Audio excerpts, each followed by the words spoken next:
monitor the chat.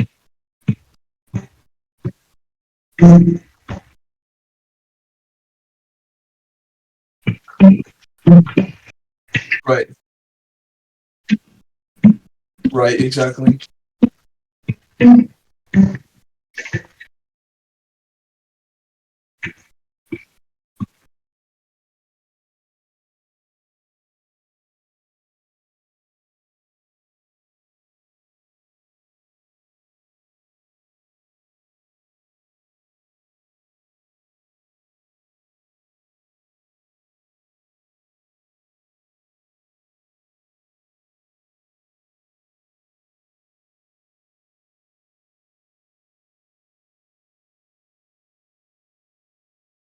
It's man. Hello. Going good. We'll have plenty of people to read. Hey, Dento. What's up?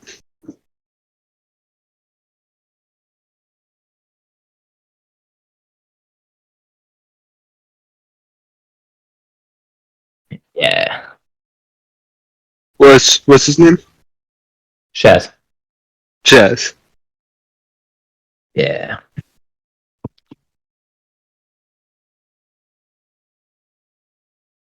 Yes.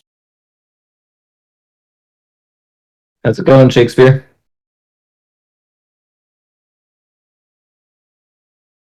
Might be muted. Okay.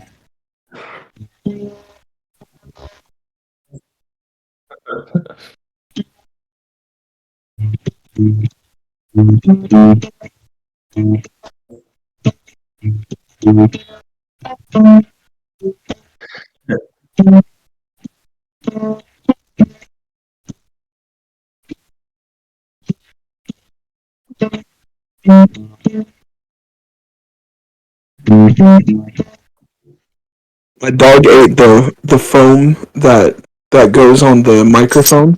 What do you call that? Microphone foam piece. Yeah, Yeah, phone piece. he ate that. Nice. Right, Rachel. You should ask him how it tastes. Yeah. So. Man, he's sure being. Oh gosh. I need to turn up the. There we go. What are you reading? Captain's Courageous. I never heard of that. It's by Rudyard Kipling. Oh. Is it good? I have no idea. We're going to read it. Yeah. No, you didn't, because I have headphones on. Duh. What? They said. They said it's good. Check it out then. Is it free? Yes, it's on Project Gutenberg. I've never heard of that. It's like it's for free books.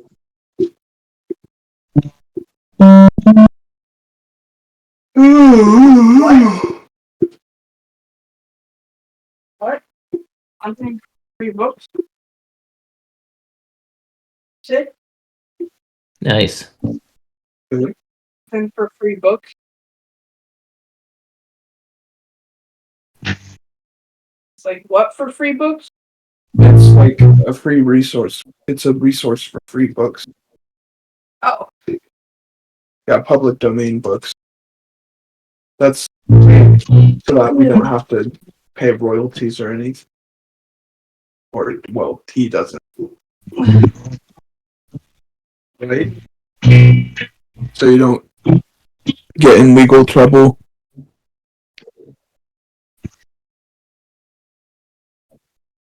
Sorry about that. Food. Get everyone arrested. Sorry, you lost your mic. Oh, what? I'm going to jail. Hold up. I'm some of the music I was playing was might have been copyright. I don't know. That was good.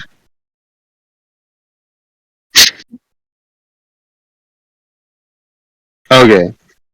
Okay, just making sure.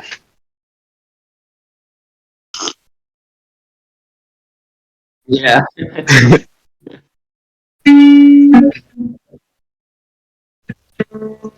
I have to get around free books that So Twitch pays you a compliment. You can join if you want. I think. Yeah, if you wanted to help read the book, since you have a Discord.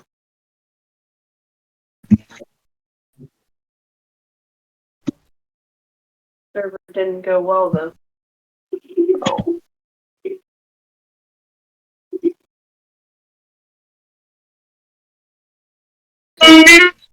No. Controversial. I know. It's there for it. Yeah.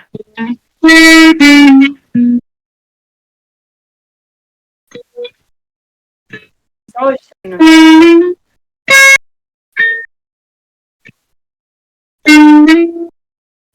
Oh, okay.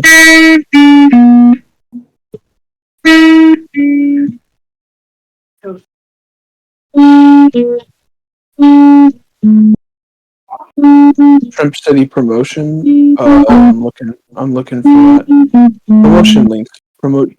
Here we go.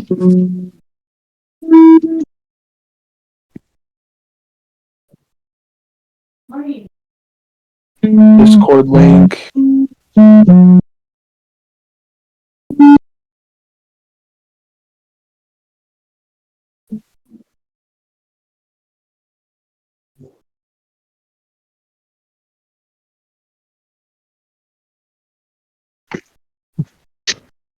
Emperors of Moles. Guys, cauliflower's done.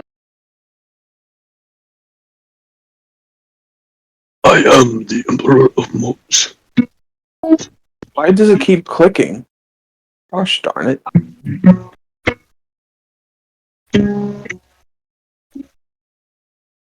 Sure, I'd love to Right.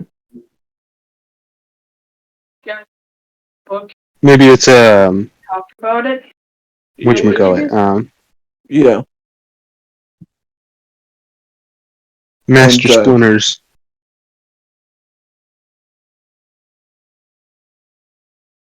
Maybe Emperor Mole is from the Teenage Mutant Ninja Turtle universe.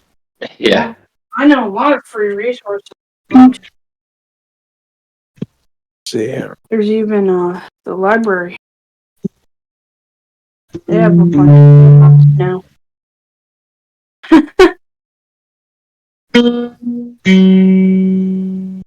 Here you go. I'll what's your Discord name again? You're a wizard, Harry. Oh. What's the You're like Oh, duh. you should already be friends with me. You're not. No. And then what's your number? I'll Your go. Discord number. I'll Your go. ID number. I think I have it open. You can always send it to me over Messenger.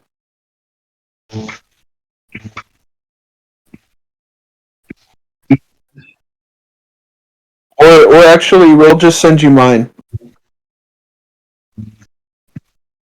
Mm-hmm. 3360. And then And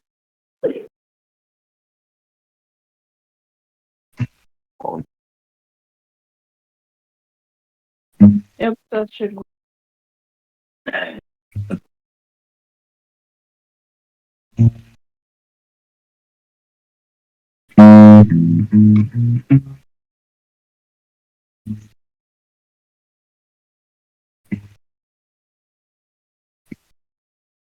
yeah.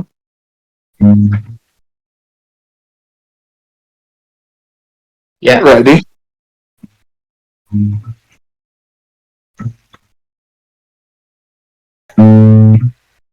It's always fun. Oh, I really enjoyed the last book I was a part of. Yeah, that one was fun. Yeah, Princess of Mars. It was Yeah, Princess Mars. Princess of Mars. Yeah.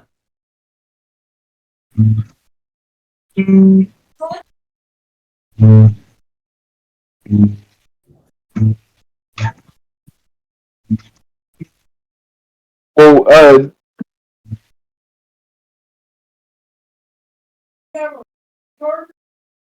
don't think that's relevant in this particular case. I don't think that's relevant in this particular case. Yeah, because it still would depend on whether or not it's public domain.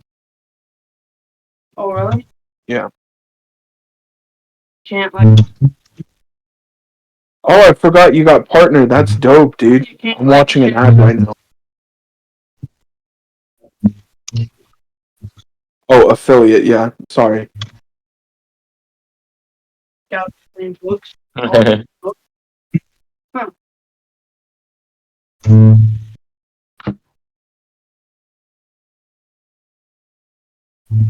Yeah. It's a Firehouse Subs ad. It was a Firehouse Subs ad. Did you know? There's an app on the phone that has classic books. Oh, LibriVox.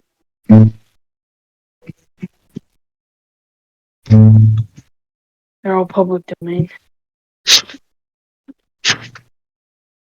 There's some really good classic books out there. And then there's like I still haven't read 20,000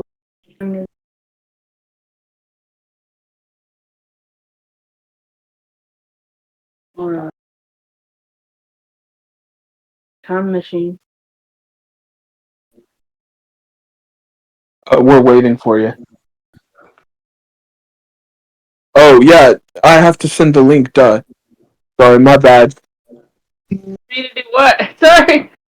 For you to join the chat, so you and just look up Project Captain's Courageous PDF.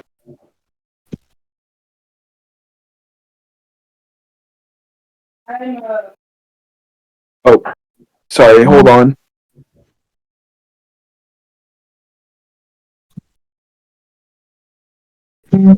Yeah.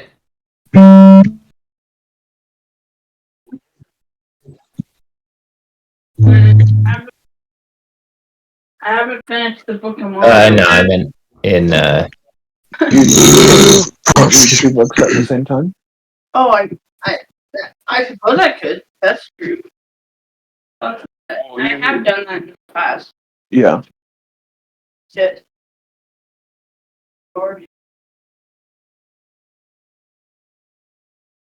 Right. Well, we can. Here we go. I'm ready. I got the book up.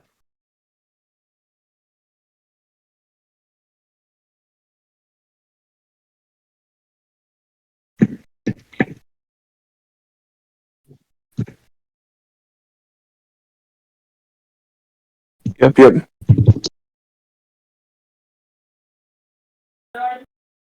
Join the book club chat.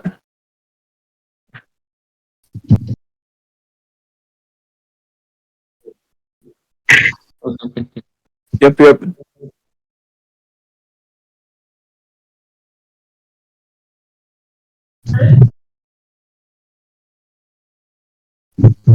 The book club chat. It says book club on it.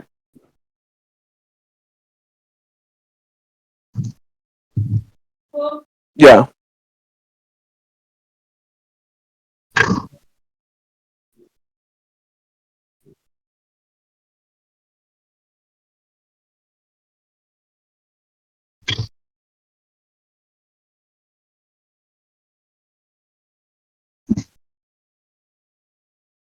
Yeah, you can open the PDF on your phone.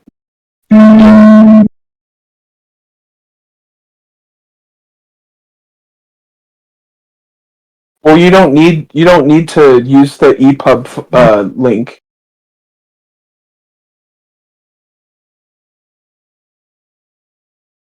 No.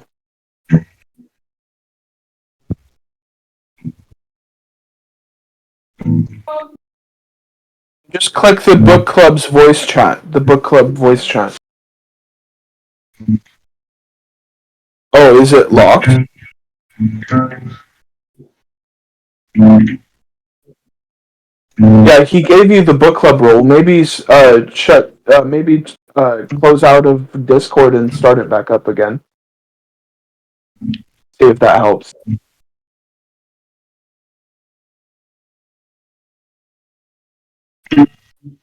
Sorry, we're having technical issues. All good.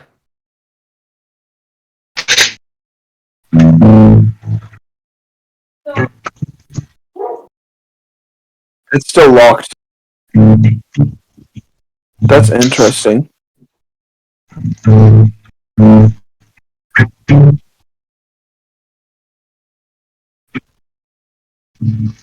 Yeah, Rachel, you're in the book club.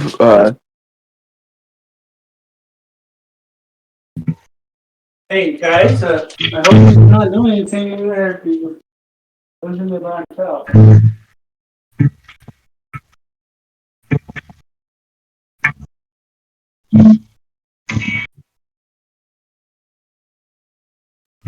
There you go.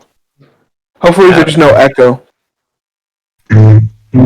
So far.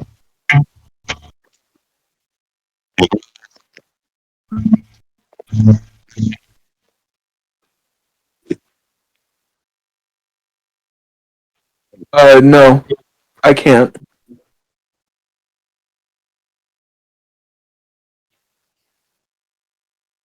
Oh, sorry, I was talking to my sister. She can't. She's having microphone trouble.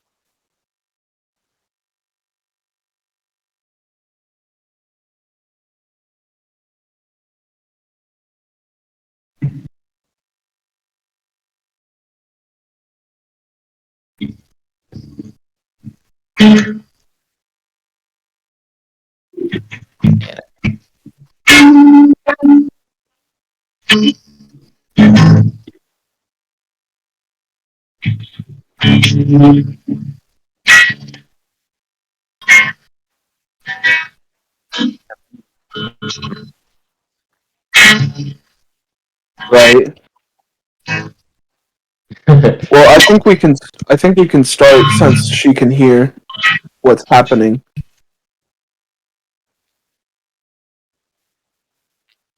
Uh, maybe not until we figure it out.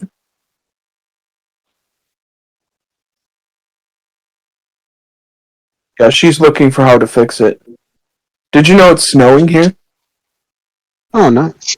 Here in where we live in Oregon. Snowing in the organs. It was like hailing here near Portland for a little bit. Wow. Yeah. I forgot you moved to the Portland Metro. Yeah. I live pretty close to the Portland Metro myself, actually. Nice.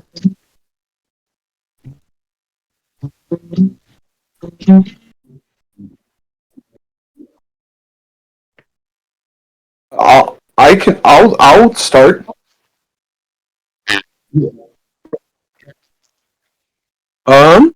At least a chapter.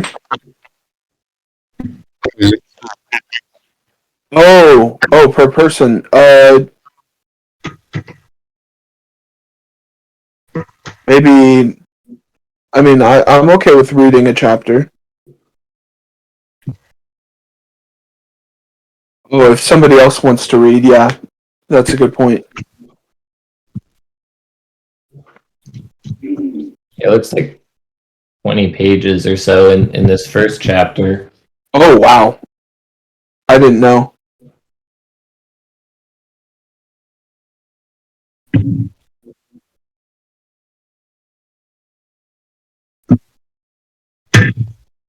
I just opened it on like a PDF reader on my Mac.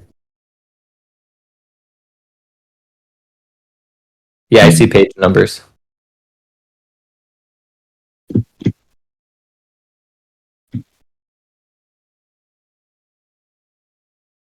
Oh, nice. Yeah. Um, at least the way that it's showing me the pages, they're kind of short. Yeah.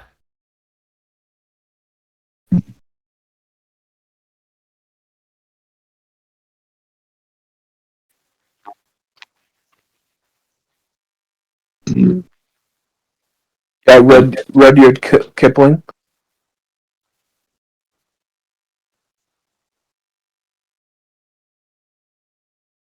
Great.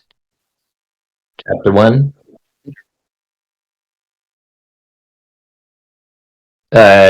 Shakespeare, you taking it, or do you want me to? Oh right, yeah. Sorry, I was looking for a better PDF that showed the page numbers. Oh, you're good. So yeah, if somebody else wants to start until I can. Yeah, I can kick it off. Cool. All right, Chapter 1. The weather door of the smoking room had been left open to the North Atlantic fog as the big liner rolled and lifted, whistling to warn the fishing fleet. "That Cheyenne boy is the biggest nuisance aboard," said a man in a frieze overcoat, shutting the door with a bang. "He isn't wanted here. He's too fresh." A white-haired German reached for a sandwich. Was that?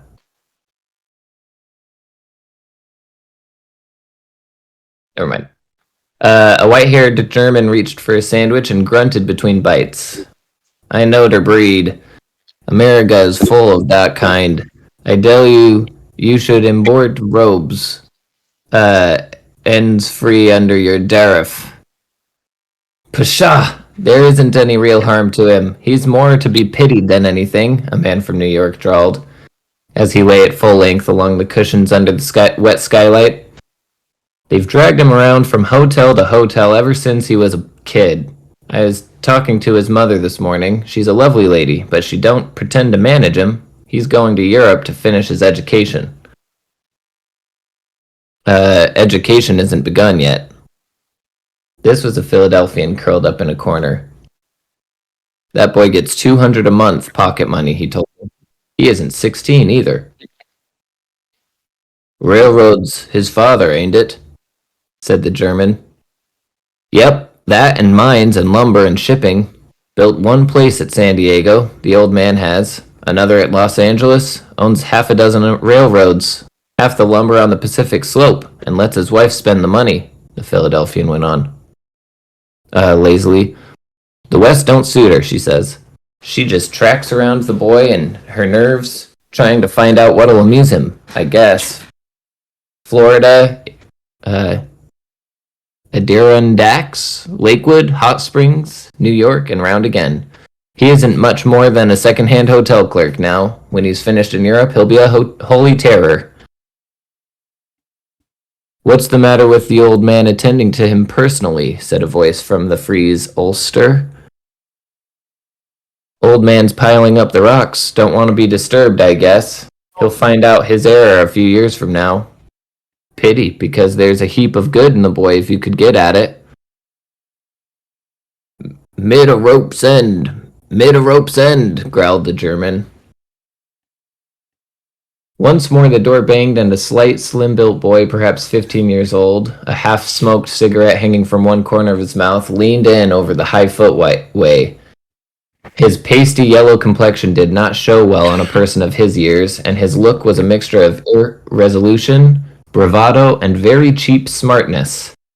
He was dressed in a cherry-colored blazer, knickerbockers, red stockings, and bicycle shoes with a red flannel cap at the back of the head. After whistling between his teeth as he eyed the company, he said in a loud, high voice, "Say, it's thick outside. Can you hear the fish boats squawking all around us? Say, wouldn't it be great if we ran down one?"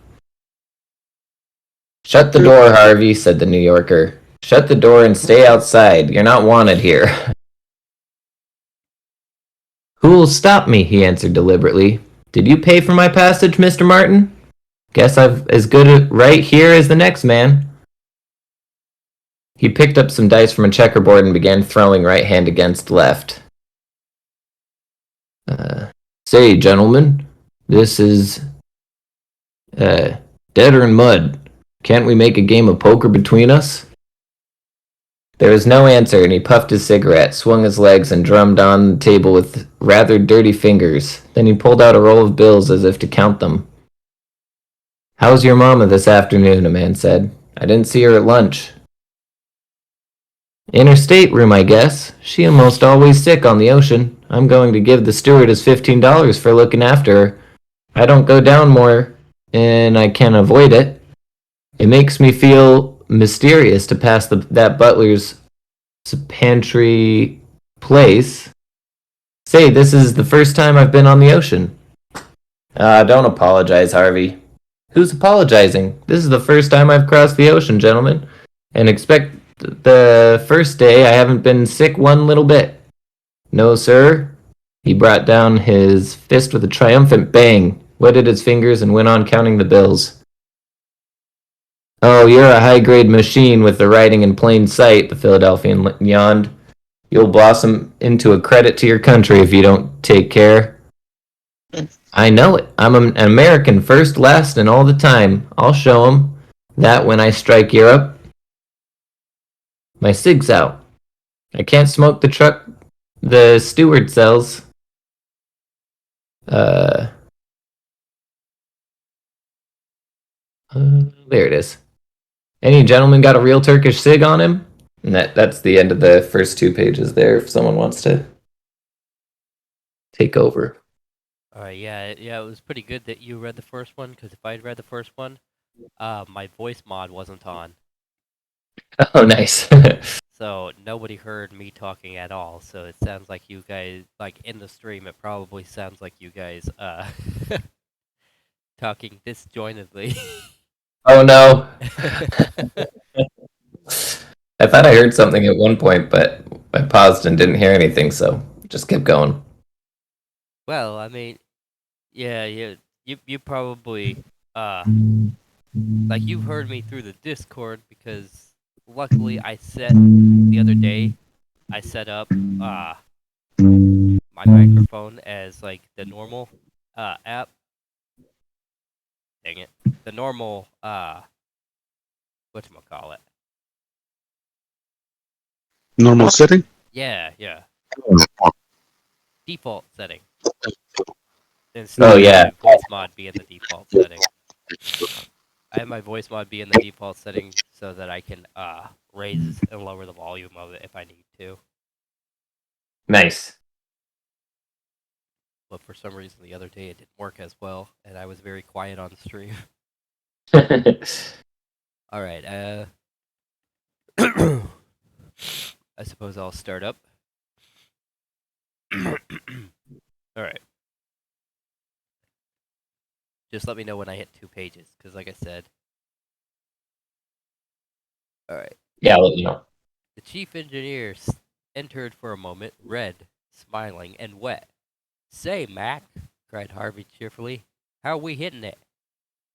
Very much in the ordinary way, was the grave reply. The young are as polite as ever to their elders, and their elders are in trying to appreciate it. A low chuckle came from the corner. The German opened his cigar case and handed a skinny black cigar to Harvey. That is the proper apparatus to smoke, my young friend, he said. You will try it. Yes? Then you will be ever so happy. Harvey lit the unlovely thing with a flourish. He felt that he was getting on in grown-up society. It would take more than this to kill me over, he said, ignorant that he was lighting that terrible article.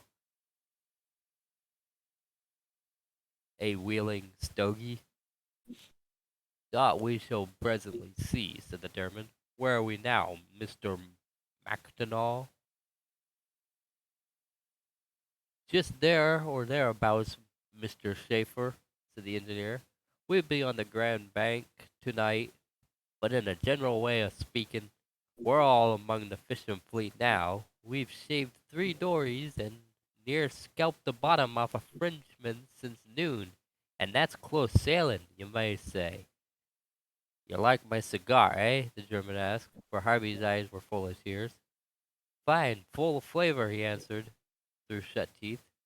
Guess we've slowed down a little, haven't we? I'll skip out and see what the log says.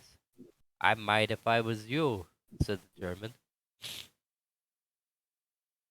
Harvey staggered over the wet decks to the nearest rail. He was very unhappy, but he saw the deck steward lashing tears together. And since he had boasted before the man that he was never seasick, his pride made him go aft to the second saloon deck at the stern, which was finished in a turtleback. The deck was deserted. He crawled to the extreme end of it, near the flagpole. There he doubled up in limp agony, for the wheeling stogie joined with the surge and jar of the screw to sieve out his soul. His head swelled, sparks of fire danced before his eyes. His body seemed to lose weight, while his heels wavered in the breeze. He was fainting from seasickness, and a roll of the ship tilted over the rail onto the smooth lip of the turtleback. There's a little bit of an echo coming through. Yeah, a little bit. Yeah, it's like super crunchy. So who is that coming from?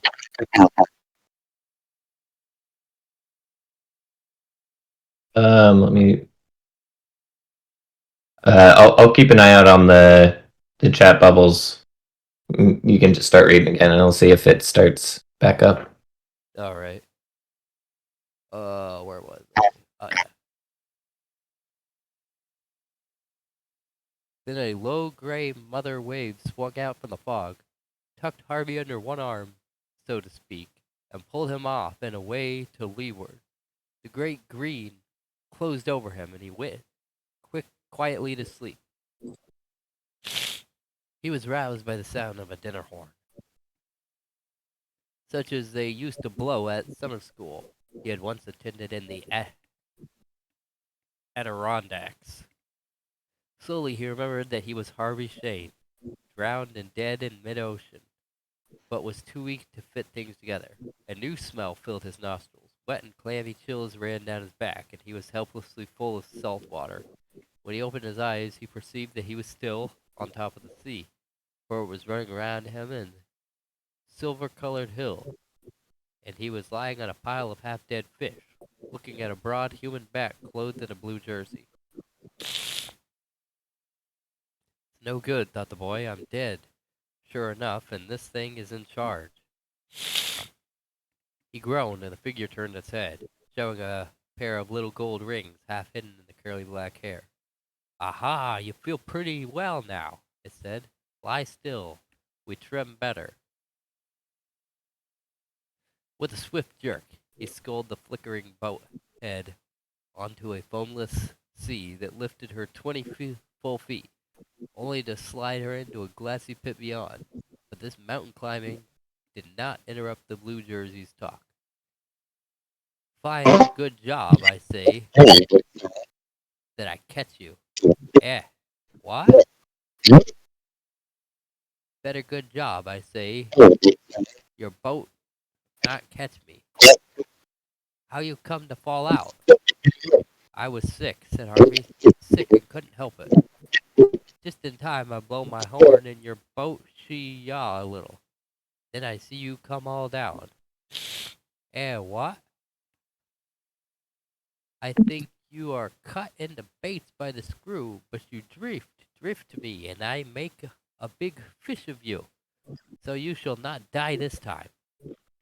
Where am I? Said Harvey, who could not see that life was particularly safe where he lay. You are with me in the dory. Manuel my name, and I come from a schooner. We're here, of Gloucester. I live to Gloucester. By and by, we get supper. What? He seemed to have 2 pairs of hands, and a head of cast iron, for not content with blowing through a big conch shell. He must needs stand up to it, swaying with the sway of the flat-bottomed dory and sending a grinding, thundering shriek through the fog. How long this entertainment lasted, Harvey could not remember, for he lay back terrified at the sight of the smoking swells. He fancied he heard a gun and a horn and shouting. Something bigger than the dory, but quite as lively, loomed alongside. Several voices talked at once. He was dropped into a dark, heaving hole, where men in oilskins gave him hot drink and took off with his clothes, and he slept. He fell asleep. That's the end of that page. All right. Go. You're going? Yeah. When he waked, he listened. When he waked, he listened for the first breakfast bell on the steamer, wondering why his stateroom had grown small. Turning, he looked into a narrow triangle cave lit by a lamp hung against a huge square beam. A three-cornered table within the arm's reach ran from the angle of the bow to the foremast. At the after end, behind a well-used Plymouth stove, sat a boy with its own age, with a flat, red face and a pair of twinkling gray eyes. He was dressed in a blue jersey and high rubber boots, several pairs of the same sort of footwear, and an old cap, and some worn-out old woolen socks lay on the floor, and the black and yellow oilskin swayed to and fro beside the bunks. The place was packed full of smells, as a bale is of cotton. The oilskins had particularly thick flavored, their own, which made a sort of background to the smells of fried fish, burnt grease, paint, pepper, and stale tobacco. But these again were all hooped together by one encircling smell of the ship and the salt water. Harvey saw with disgust that there were no sheets on his bed place. He was lying on a piece of dingy ticking full of lamp and nobles. Then, too, the boat's motion was not that of the steamer. She was neither sliding nor rolling, but rather wriggling herself in a silly, aimless way, like a colt in the end of a halter. Water noises ran by close to his ears, and the beams creaked and whined about him. All these things made him grunt despairingly and think of his mother. "Feeling better?" the boy said with a grin. "Have some coffee?" He brought a tin cup full of sweetened molasses. "Isn't there milk?" said Harvey, looking around the double dark tier bunks as if he expected to find a cow there. "Well, now," said the boy, "near there ain't likely to be till about mid-September. 'Tain't bad coffee, I made it." Harvey drank in silence, and the boy handed him a full plate of crisp fried pork, which he ate ravenously. "I've dried your clothes. Guess they've shrunk some," said the boy. "I ain't style much of none of them. Just around and see if you're hurt any." Harvey stretched himself in every direction, but could not report any injuries. "That's good," said the boy heartily. "Fix yourself and go on deck. Dad wants to see you, and I'm his son. Dan, they call me, and I'm cook's helper and everything else aboard that's too dirty for the men. There ain't no boy except me. Otto went overboard, and he was only a Dutchy and 20 years old. How'd you fall off in the dead flat of calm?" "'Twasn't home, said Harvey sulkily. It was a gal, and I was seasick. Guess I must have rolled over the rail. There was a common swell yesterday and last night, said the boy. But if that's your notion of a gale, he whistled, you'll know more before you're through. Hurry, Dad's waiting. Like many unfortunate young people, Harvey had never in all his life received direct order. Never, at least without a long, sometimes tearful explanation of advantages of obedience. And that reason for a request. Miss Shand lived in fear of breaking his spirit, which perhaps was the reason that herself walked into the edge of nervous prostration.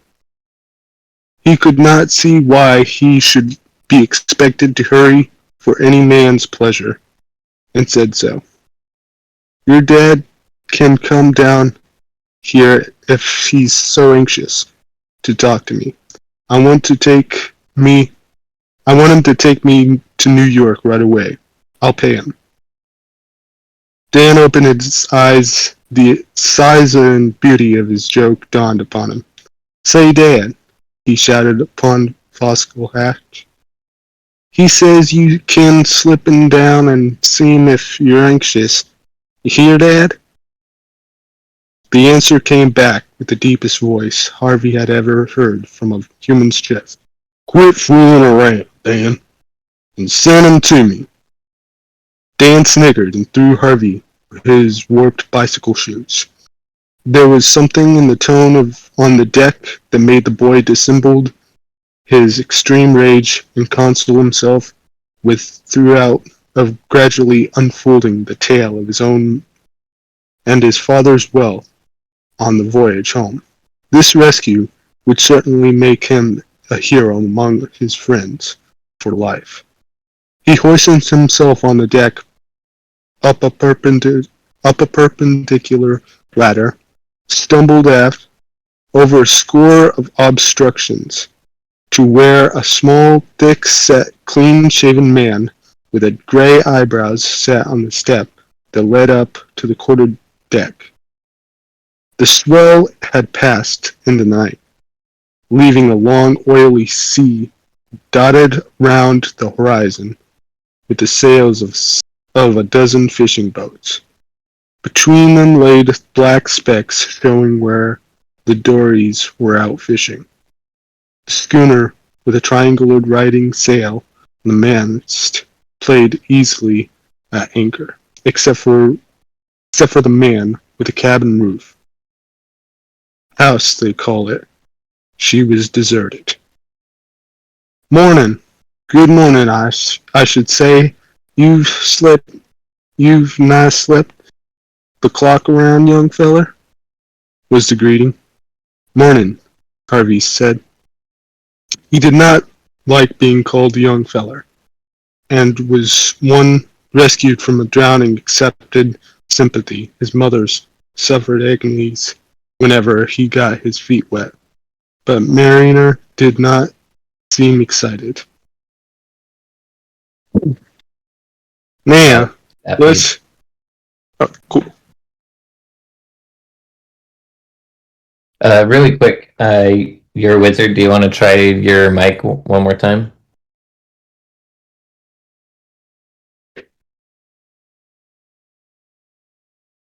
Excuse me.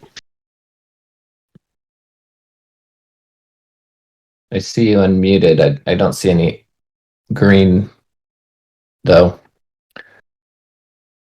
Got some mic issues going on. Okay. Who wants to read next?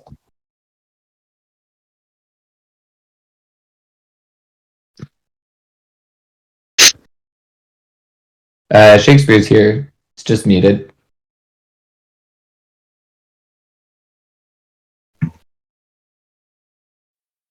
I think that they've been muting and unmuting, trying to see if the thing me get the mic to work. Alright, I guess we'll cycle back around and they jump back and we'll switch back with them. Alright, Alright, so I guess it's your turn again. cool.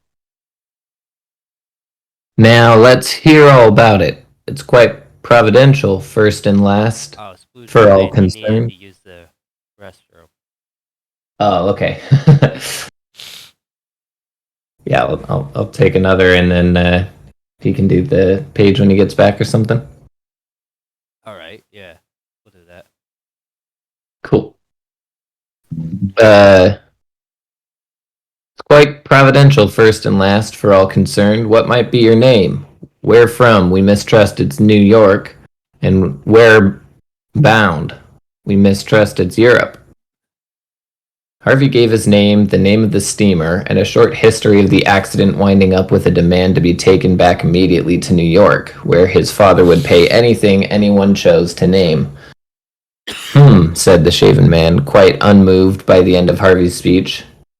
I can't say we think special of any man, or boy even, that falls overboard from that kind of packet in a flat cam.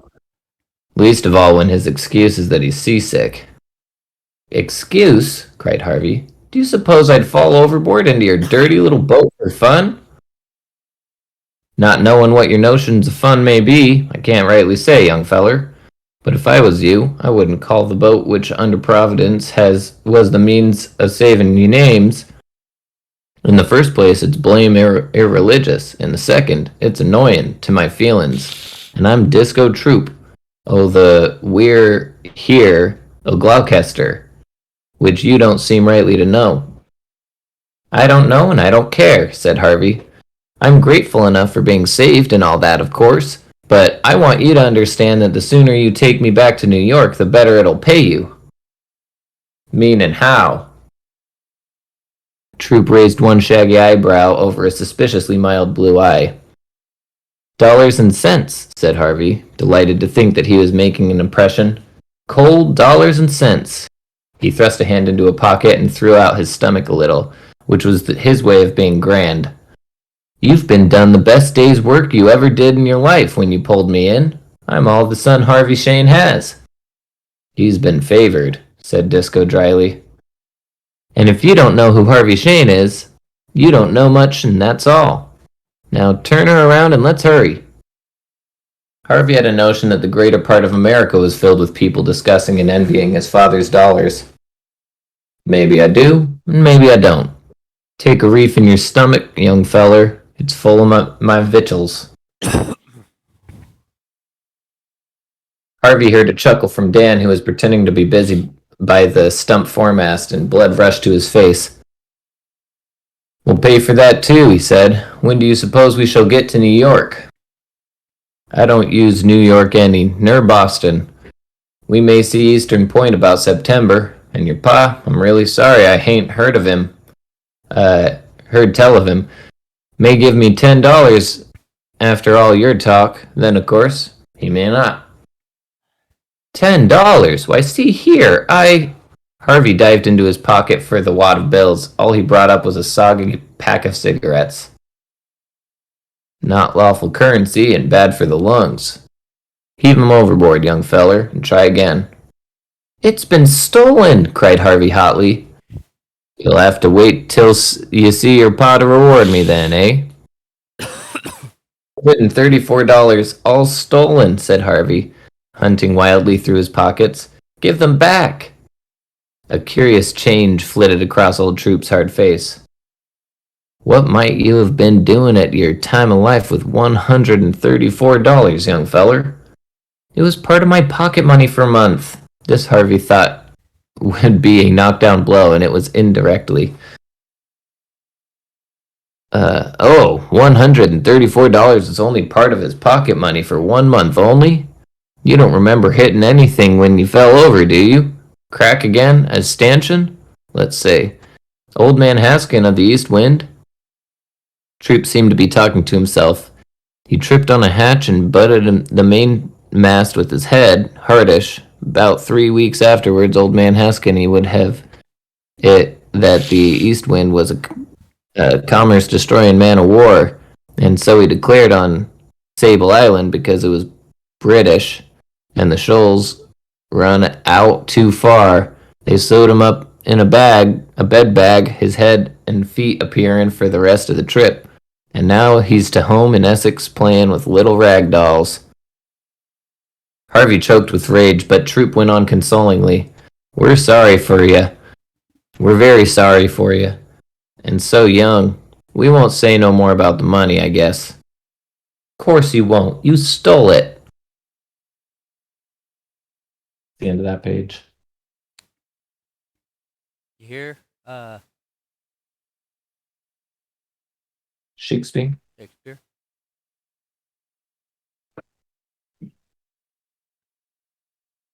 Doth Shakespeare be here?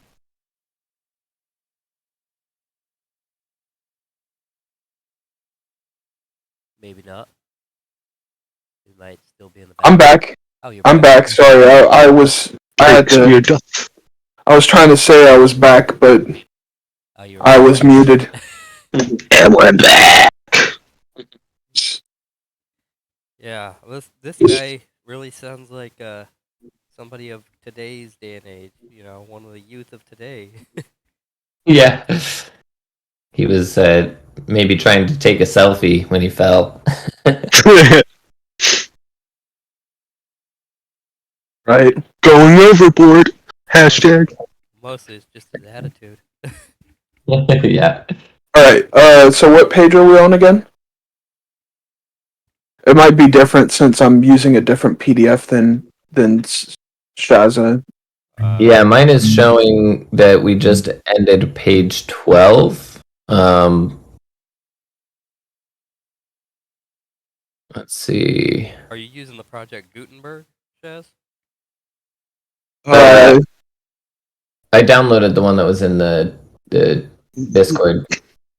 Wait, Oh, I'll download that one real quick. and wait a minute, you're receiving pages? Yeah, because it opened in Apple Books or whatever. Oh, Apple Books. Oh. Oh yeah, because you have a Mac. Yeah. Yeah, I'm using Gutenberg.org. Oh, so wait, are you using your phone or are you Oh yeah, you have a little tablet, don't you? Completely Yeah. forgot about that. I'm trying to figure out where the PDF is. It's that pub file. EPUB file? Yeah. Oh, But he had I thought- Apple Books, so it reads the EPUB file, so he didn't need the EPUB reader. oh, Yeah. okay. Well, I'm using a PDF online. Maybe try page 12? Yeah, I'm trying. I'm looking. Let's see. Should have the same pages, because it's kind of just... Let's see. Kind of the same file. And you don't know who Harvey Shane? Hold on. Blah blah blah. Been stolen. Yeah. Okay. Yeah, Yeah. Of because course you won't. You stole it. There we go. Yeah. Suit yourself. Yeah. Yeah. That's there we go. where we're at. Yep. Suit yourself. We stole it. If it's any comfort to you. Now, about going back, allowing. Sorry, the way it's spelled is funny. That's Yeah, it's pretty hard. decent. Now, about going back, allowing we could do it. Allowing we could do it, which we can't. You ain't in no fit state to go back to your home. Oh, I'm switching accents. All good. All good. Ain't, and we've just come onto the banks working for our bread. We don't see the half of $100 a month, let alone a pocket money. And with good luck, we'll be ashore again somewheres about the first weeks September. It might help you. These are supposed to be kind of like seamen accents, somewhat. Oh, Like, so I just like try to think of a pirate or whatnot. Like, I know he's not a pirate, but it kind of helps a little bit. I just thought it might help a little bit, so you know. yeah. It's just that the dialect is actually written out in the way that it's spelt, which I find interesting. Yeah, I think it's pretty Okay, cool. but it's May now, and I can't stay here doing nothing just because you want to fish. I can't. I tell you. Right, and just and right. No one asked you to do nothing. There's a heap as you can do. For Otto, he went overboard on Lee Have. I mistrust he lost his grip in a gale, and we fund here. Anyways, he never came back to deny it.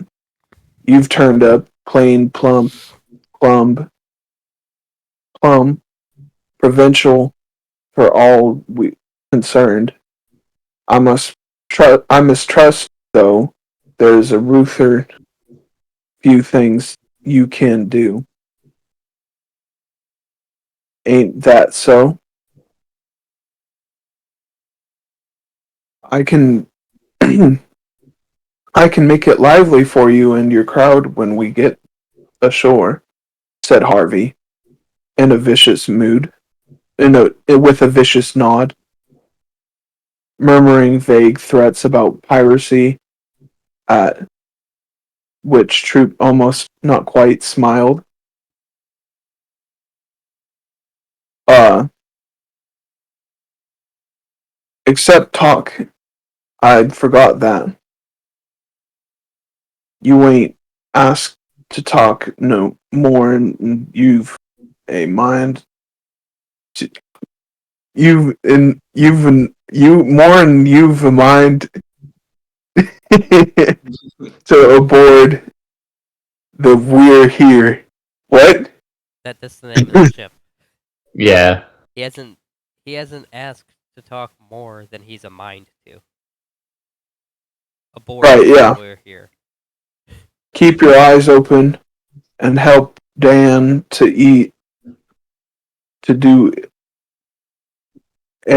ease to do ease he's bid and what's that? Is such like To do his. No. and such like yeah Yeah. and such like and you I'll give you ain't worth it, but I'll give you 10 and a half a month, say 35 at the end of the trip.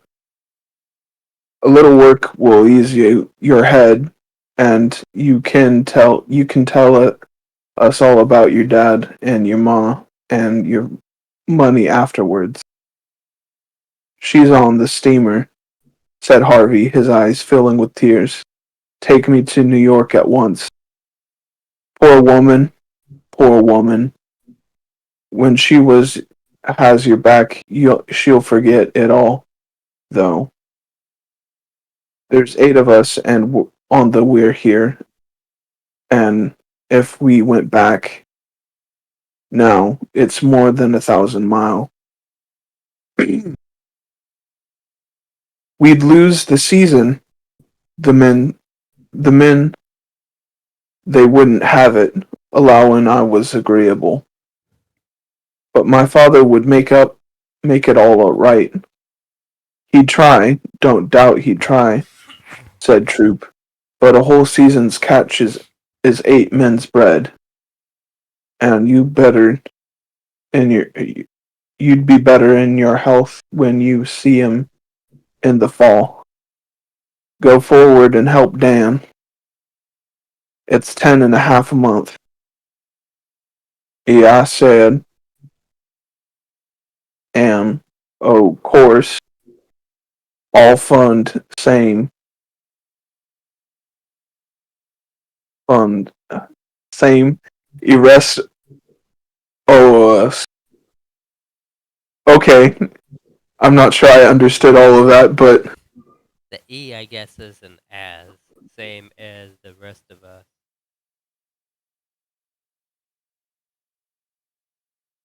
okay.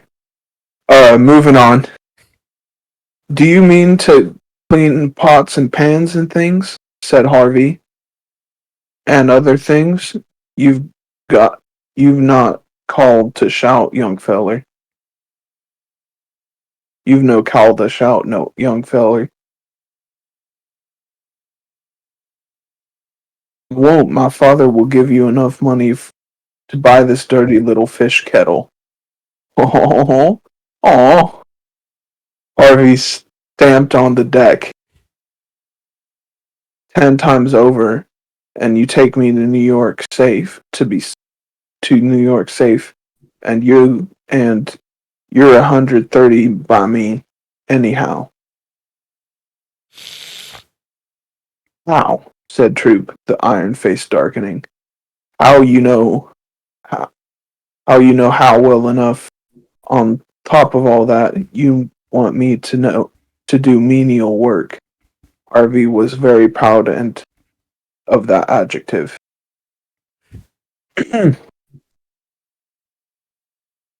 Till the fall, I tell you, I will not. You hear? Troop regarded the top of the mainmast with a deep interest for a while as Harvey harangued fiercely all around him.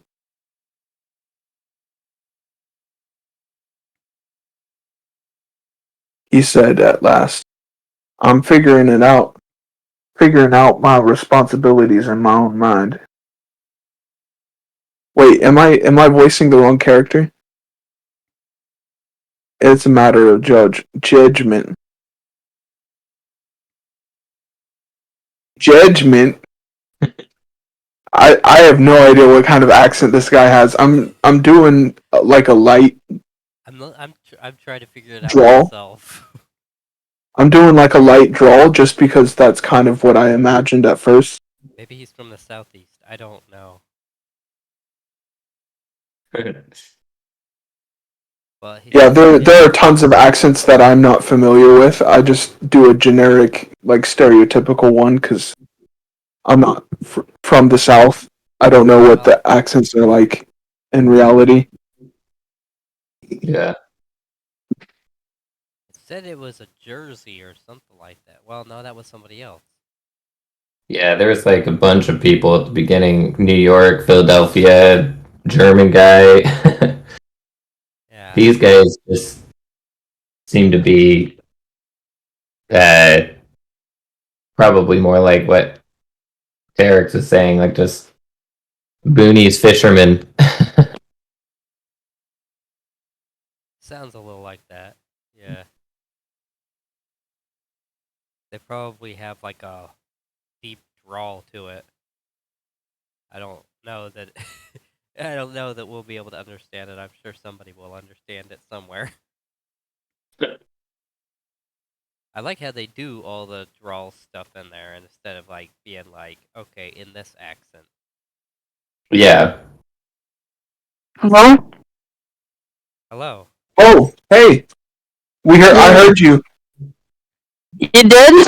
Yeah. Yeah, got the mic working. Yay! Hi, this is my sister. Hello, how are you? Hello. I think Good. Yep. Can you hear me now? Yep. It's not turning green though. That's weird. That's okay. Yeah. I see it turn green on mine sometimes. Yeah. That's weird. Yeah. Alrighty. Well, I will continue where I left off. Dan stole up and plucked Harvey by the elbow. Don't go tampering with Dad anymore, he pleaded. You've called him a thief 2 or 3 times over, and he don't take that from any living being. I won't, Harvey almost shrieked, disregarding the advice and still troop mediated. Seems kinder unneighborly, he said at last, his eye traveling down to Harvey. I don't blame you. You might, young feller, nor you won't blame me for the billies out your system.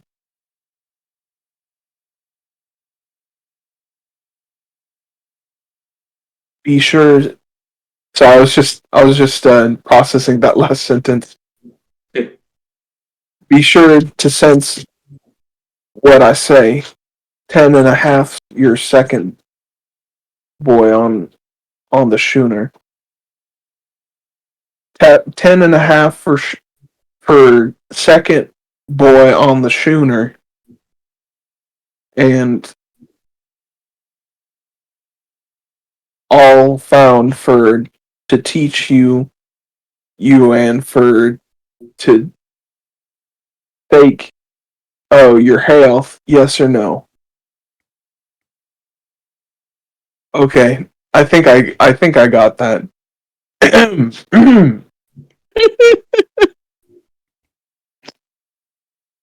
uh, Sorry. what, you think you could do better? No. Okay. No, I don't said know. Harvey. Maybe you could, I don't know. No, said Harvey. Take me back to New York and I'll see you. Or I'll see you. He did not say exactly, remember. He was lying. What's your problem? I'm reading. Idiot. Okay. That's Brian if you remember him. I got your toast. So you're talking to him. Oh, you're doing your book club thing? Yeah. Yeah. Oh, yeah, okay, I'll leave you alone. Okay, we're almost done with this chapter. No, said Harvey. Take up. He was lying in the scuppers, holding on to the ropes that bled while holding on to a nose that bled while Troop looked down at him sincerely. Dan, he said to his son.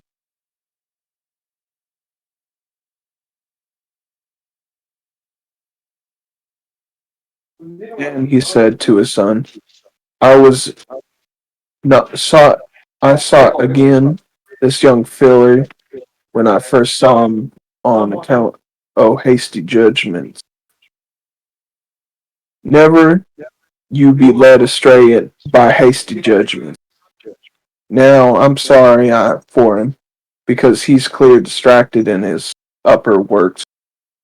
He ain't responsible for the names he gave me, nor for his other judgment statements, nor for something overboard, for jumping overboard, which I'm about half convinced he did. You be gentle with him, Dan, or I'll give you twice what I've give him. Them hemorrhages clears his head. Let's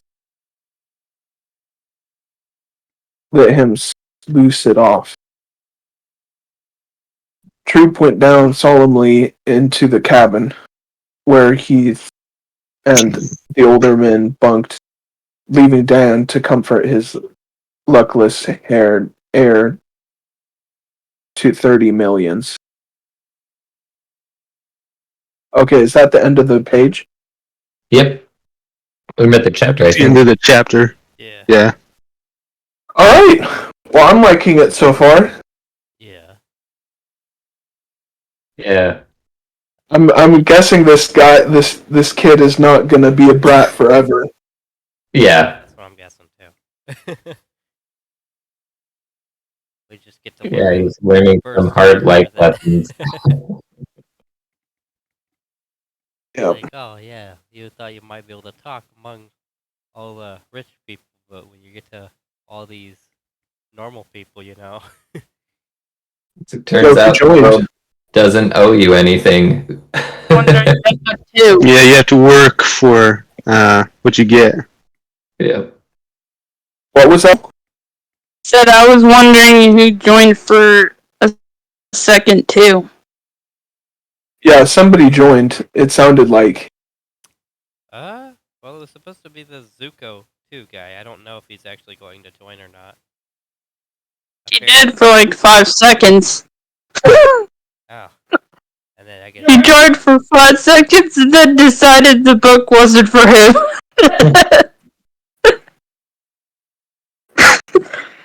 I don't know. he's that weird guy, Shazam, the one I was talking about, Yeah. that I that really wanted to do like the fan art stuff but get paid for it. Yeah. That wanted to do my art for my book club channel. It's like, oh, yeah. Like, if you don't have soul to do it, then I won't allow you to do it. If you have soul, if you want to do it, then sure. What? Yeah, otherwise it's not fan art. Well, it was supposed to be like art for my channel. It was channel art. It's like, how are you supposed to? I had a whole like conversation with them. I'm like, how are you supposed to understand my channel or anything and actually make good channel art if you don't understand what I'm going Forgot. for here? I thought it was just chicken balls. Sorry, talking to Dad. Yeah, you can mute when you need to talk to somebody else, Rach. It's alright. Is she going to read next? Do you want to read? You want to start off the chapter? I'll try. All right. Are you viewing? It's difficult. If you want, I can take it off. I can take it. I can start. It's it okay. off. Since I wasn't able to start off the other page because I was gone. You did 2 pages, right? Yeah. I'll try. Okay. Well. I don't know what. I don't have pages on the thing I'm reading on though. Yeah, we'll tell you when your pages end. Okay. And if you want to just hand off at any point, you can let us know too. Okay. I haven't read aloud in a long time, so sorry if it's bad. Oh, no problem. But it's all casual, anyways. Yep. Yeah. If it makes you feel any better, there's only 3 viewers. Well, and I'm one of them. Yeah, I know. I think Shazam's one of them too. I'm not on the stream Yeah. right now. Oh, So. okay. Well then, I guess it's me, my dad, and Splooge. Because my dad's watching us too. He wasn't able to join today because I guess it's Parkinson's. Oh, by the way, that's what the Michael J. Fox Foundation charity is on my stream. Oh, yeah. Oh, cool. What happened? My dad has Parkinson's, and the Michael J. Fox Foundation is searching for a way to end Parkinson's. So, Oh, that's cool. yeah, Yeah. so I put their charity on my stream so that we might be able to help them. I put a small amount as that's cool. the donation goal to start with. That's because good. Just being a small streamer, so I put it as 100. Yeah. Have you heard anything about ketogenic diets? Because hold on, let me look something up real quick.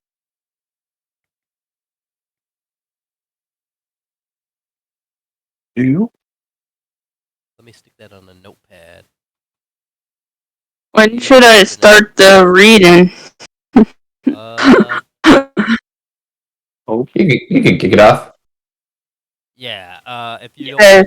don't mind, Splooge, if you wanna any information. Start off the you have- chapter. Well, no. Any information you have, just send it over to my Discord, and I can look into it. Yeah, it's so it says here from the Parkinson's News Today. It says these findings suggest that ketogenic. It's just an excerpt. It says these findings suggest that ketogenic diet may offer additional non-pharmacological He understood what you were saying. a ketogenic diet may offer an additional non-pharmacological way of addressing Parkinson's motor and non-motor symptoms, and support for its further evaluation and appropriately controlled trials, the study's author noted. So basically, it says that, from what I remember, the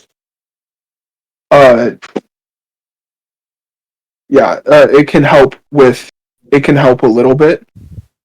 So like eating a ketogenic diet for like a little bit, and then like going to a regular diet, and then you know what I mean? Yeah, if you want to send me that link, I'll look more into it.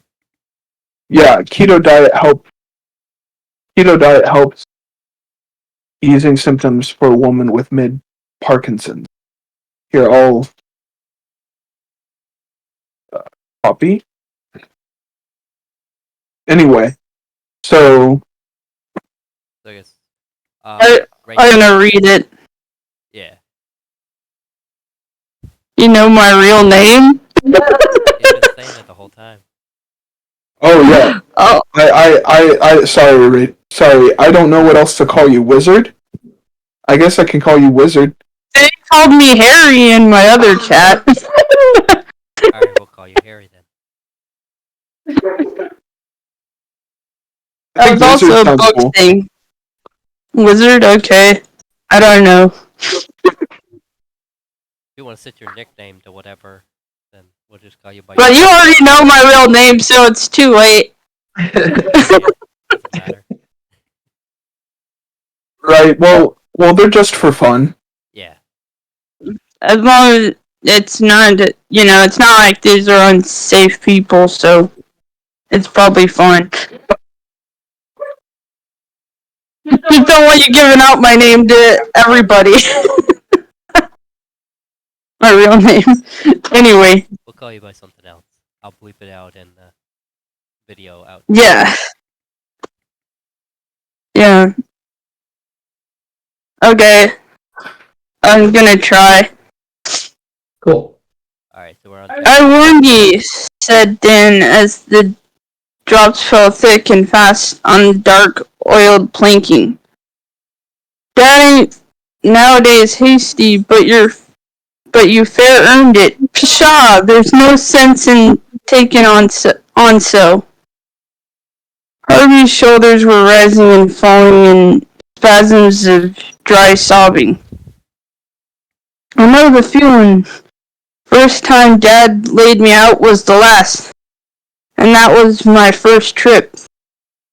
Makes you feel sickish and lonesome. I know. It does, moaned Harvey. That man's either crazy or drunk, and I can't do anything. Don't say that to Dad, whispered Dan. He said again, all liquor, and while he told me you was the madman.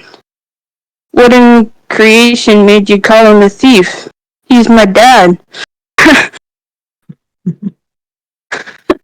Harvey sat up, mopped his nose, and told the story of the missing wad of bills.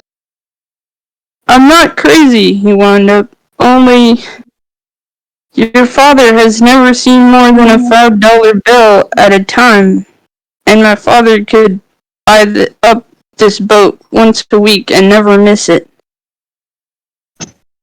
You don't know what the we're here's worth. Your dad must have have a pile of money. That's hard to read Yeah. like that. How did he get it? Dad's these loonies, or says loonies, can't shake out a straight yarn. Go ahead. In gold mines and things west. I've read about that kind of business.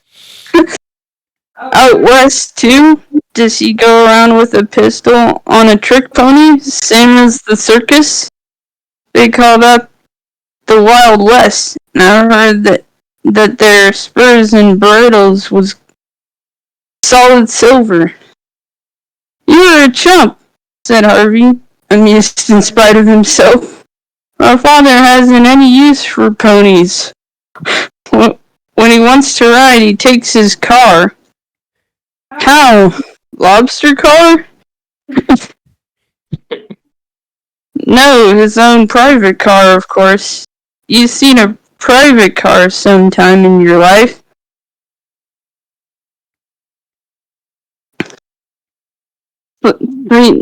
Spring Beeman says, or he has one, said Dan cautiously.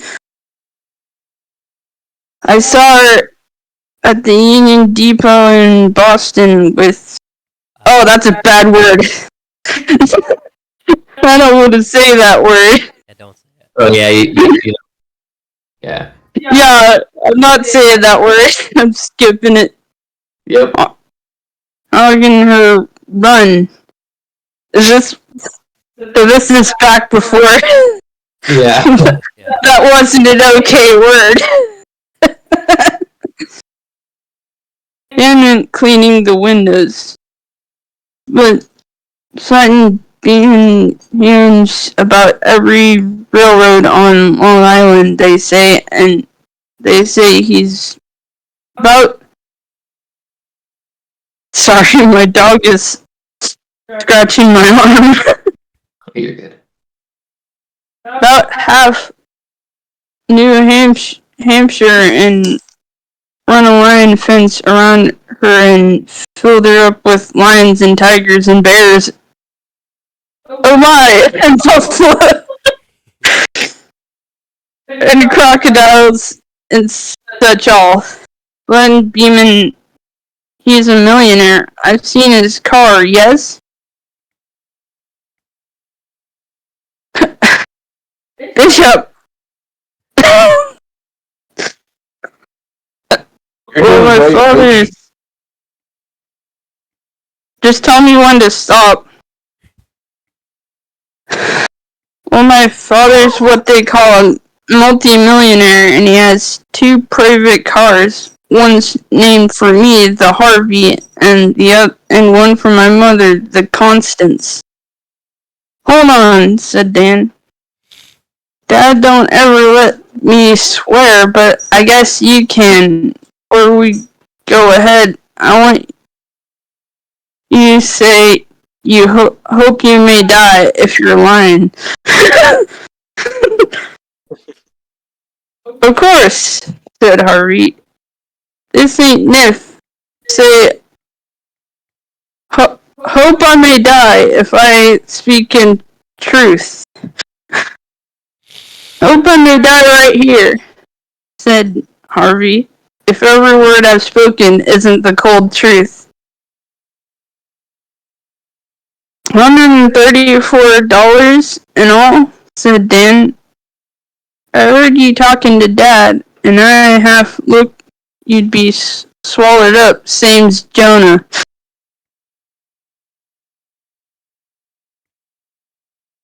Harvey protested himself red in the face. Dan was a shrewd young person along his own lines, and 10 minutes questioning convinced him that Harvey was not lying much. Besides, he had bound himself by the most terrible oath known to boyhood, and yet he sat alive with a red-ended nose and the scuppers. recounting marvels upon marvels. Gosh, said Dan at last from the very bottom of his soul, when Harvey had completed an inventory of the car named in his honor. Then a grin of mischievous delight overspread his broad face. Hold on, sorry. Hey! Sorry, my Okay. dogs. I believe you, Harvey. Dad's made a mistake for once in his life. He has, sure, said Harvey, who was meditating an early revenge. He'll be made clear through. Dad just hates to be mistook in his judgments. Or his judgments. That's weird. Dan lay back and slapped his thigh.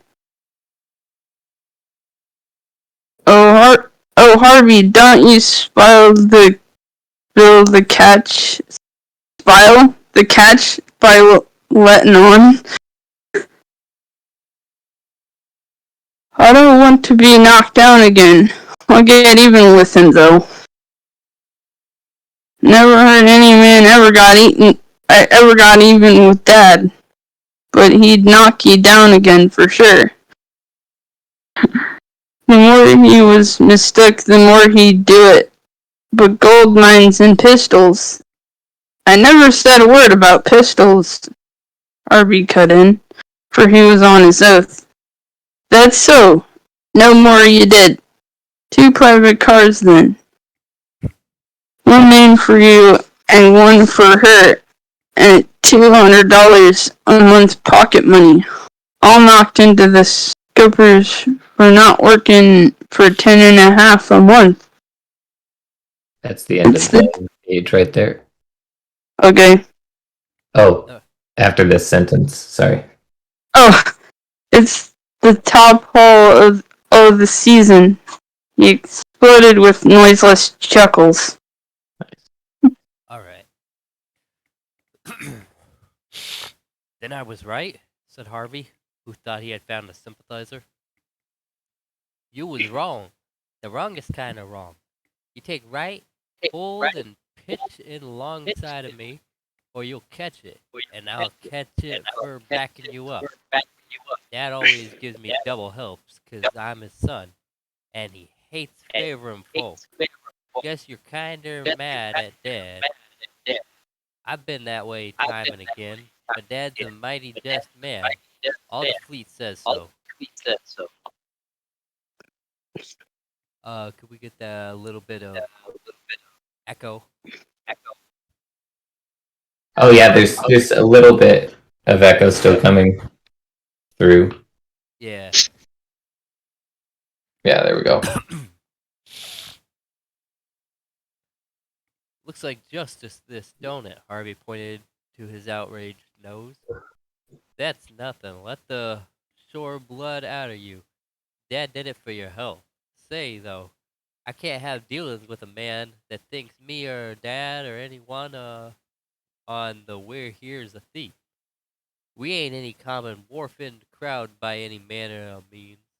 We're fishermen, and we've shipped together for 6 years and more. Don't you make any mistake on that.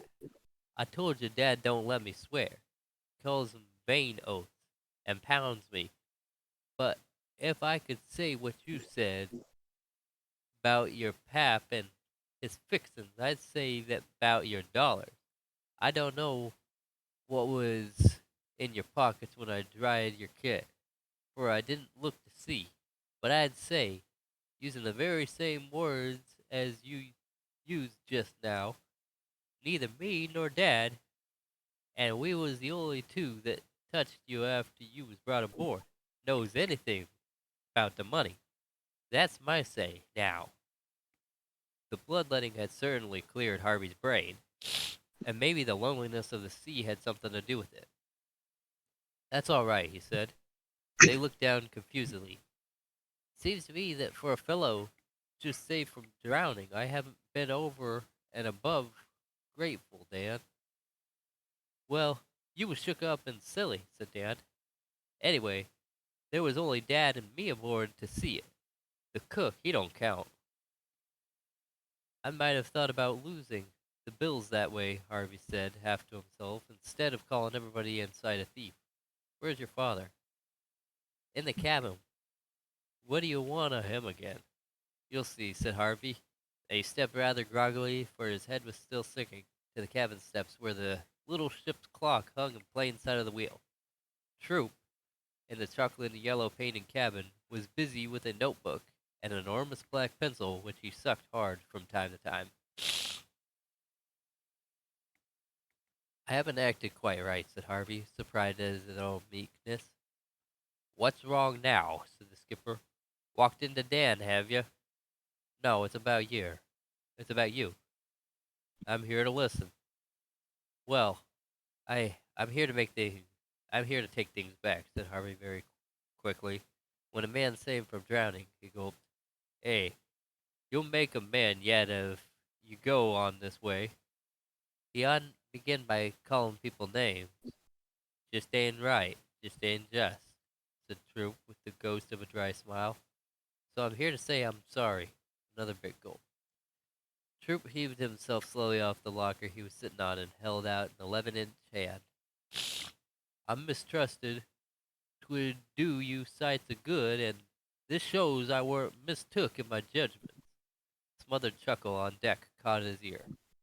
I'm very seldom mistook in my judgments. The 11-inch hand closed on Harvey's, numbing it to the elbow. We'll put a little more gristle on that before we done with you, young feller. And I don't think any worse of you for anything that's gone by. You wasn't fairly responsible.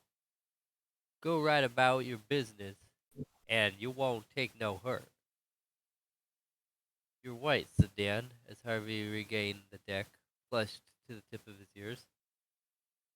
I don't feel it, said he. I didn't mean that anyway. I heard what Dad said. When Dad allows, he don't think the worst of any man.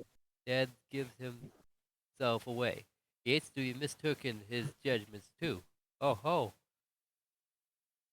Onked. Oh. Once Dad has a judgment. Sorry, I was like onked. It's once. Once Dad has a judgment, he'd sooner dip his colors to the British than change it.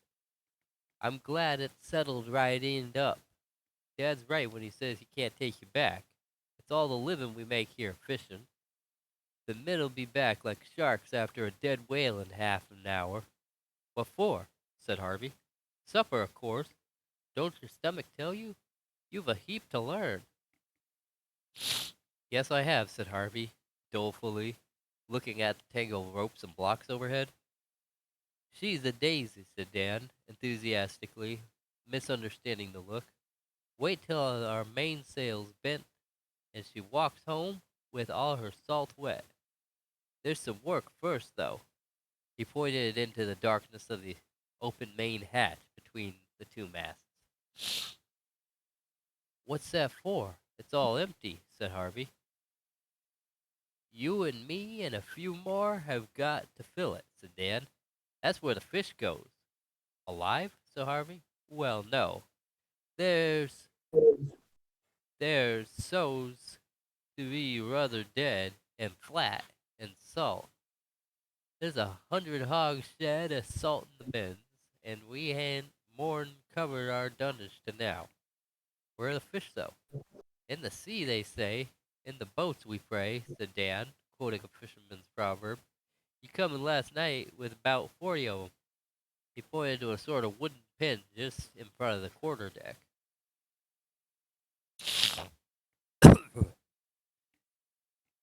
You and me, we'll sluice that out when they're through. Then we'll have full pens tonight.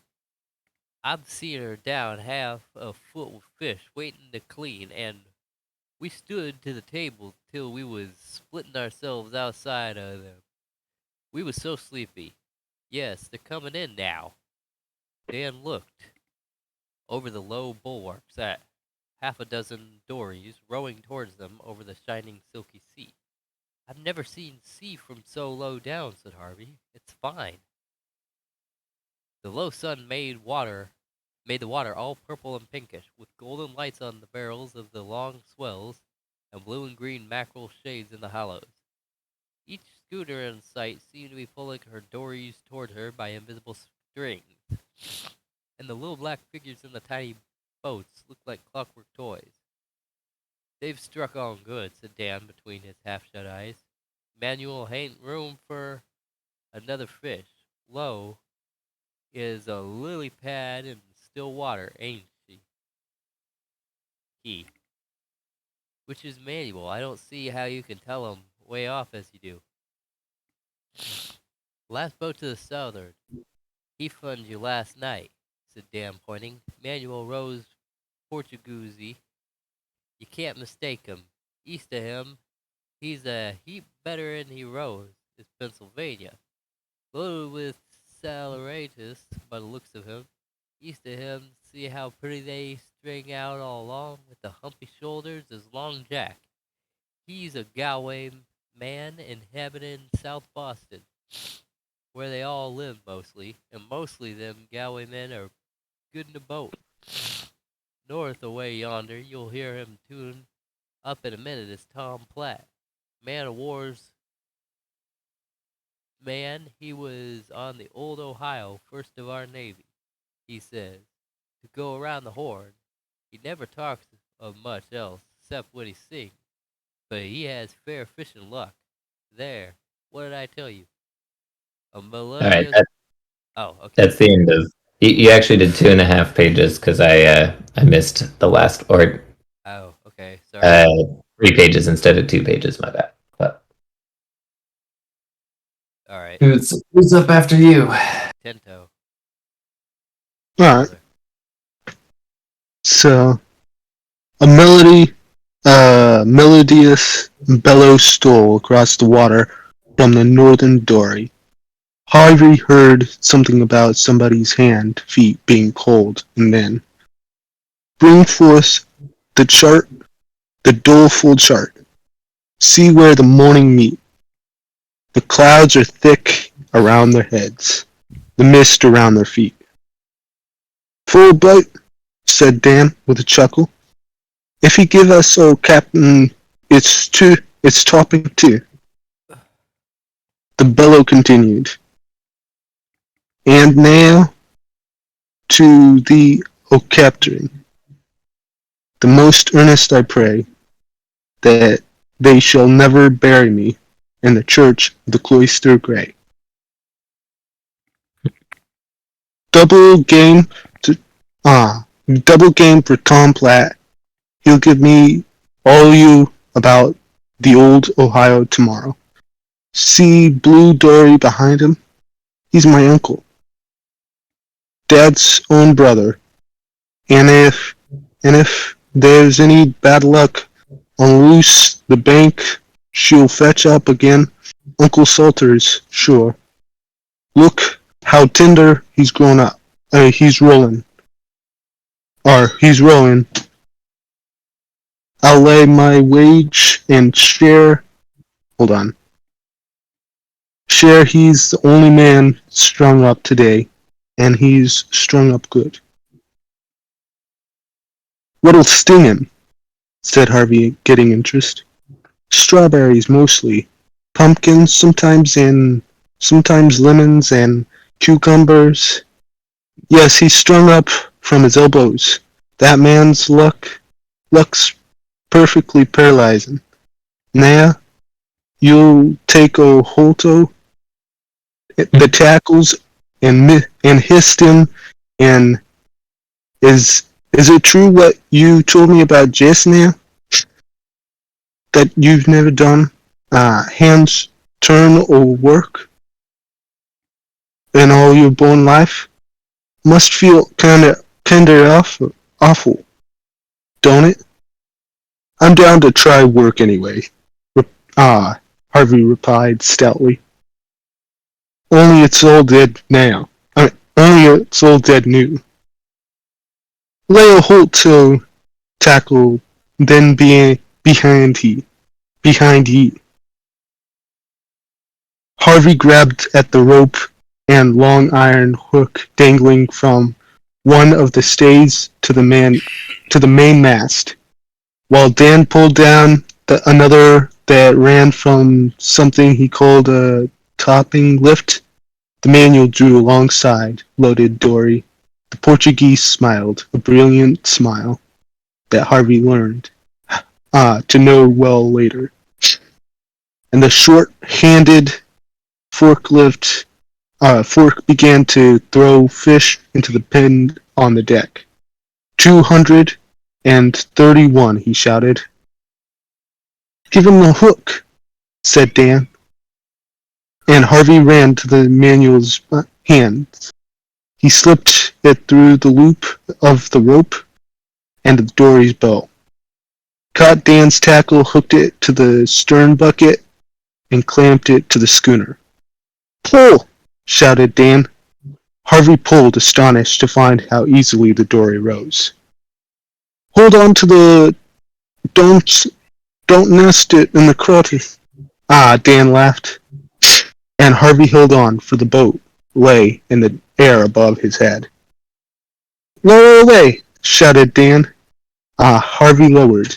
Dan swayed the light boat with one hand till it landed softly behind the main mast. They don't weigh nothin', empty. That was right smart for a passage. There's more trick to it in the seaway. Aha! Said Manuel, out a brown hand. You are some pretty well now. This time, last night, they fished for you. Now you fish for, what? I'm ever so grateful, Harvey stammered, and his unfortunate hand stole to his pocket once more, and remembered he had no money to offer. When he knew Manuel better, the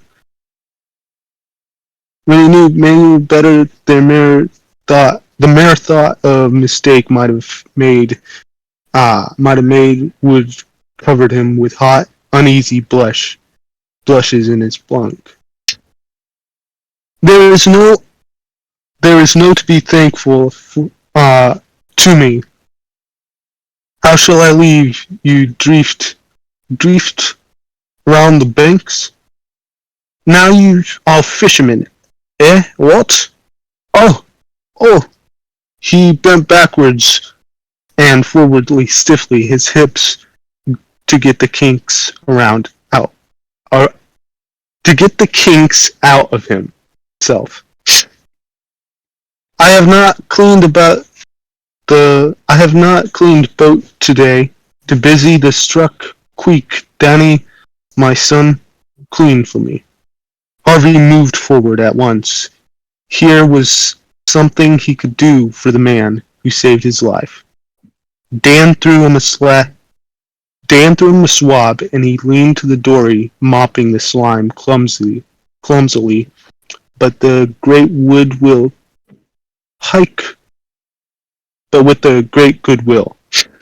Hike out for the footboards. They slide in the grooves, said Dan. Swab 'em and lay 'em down. Never let a footboard jam. You may want her bad someday. Here's Long Jack. A stream of glittering fish flew into the pen from the dory alongside. Manuel, you take the tackle. I'll fix the tables. Harvey, clear the Manuel's boat. Long Jack's nesting on top of her. Harvey looked. Huh? That's the end of the 2-page. It's kind of weird switching back and forth between like the different dialects. Yeah. Yeah, a little bit. Like I hear like English sort of it's like a maybe sort of Irish or English boatsman, and then Harvey is he wants to get to New York, so he's got an English accent, and then there's a Well, German guy. the Yeah. German guy isn't there anymore. He was at the beginning. He was on the other ship. Yeah, he was on the boat that Harvey fell off of. These guys are a northeastern accent, but like a deep northeastern accent. Yeah. Um, I am next. yeah, you're up next, and then so I guess we're gonna read to the end of chapter 2. I think that'll be fine, Yeah. and then Yeah, we're 7 pages out, so we're close. yeah. Cool. Harvey looked up from his swabbing at the bottom of another dory just above his head. Just like in the puzzle boxes, ain't they? Said Dan, as the one boat dropped into the other. Takes to it like a duck to water, said Long Jack, a grizzly-chinned, long-lipped Galway man, bending to and fro exactly as Manuel had done. Disco in the cabin growled up the hatchway, and they could hear him suck his pencil.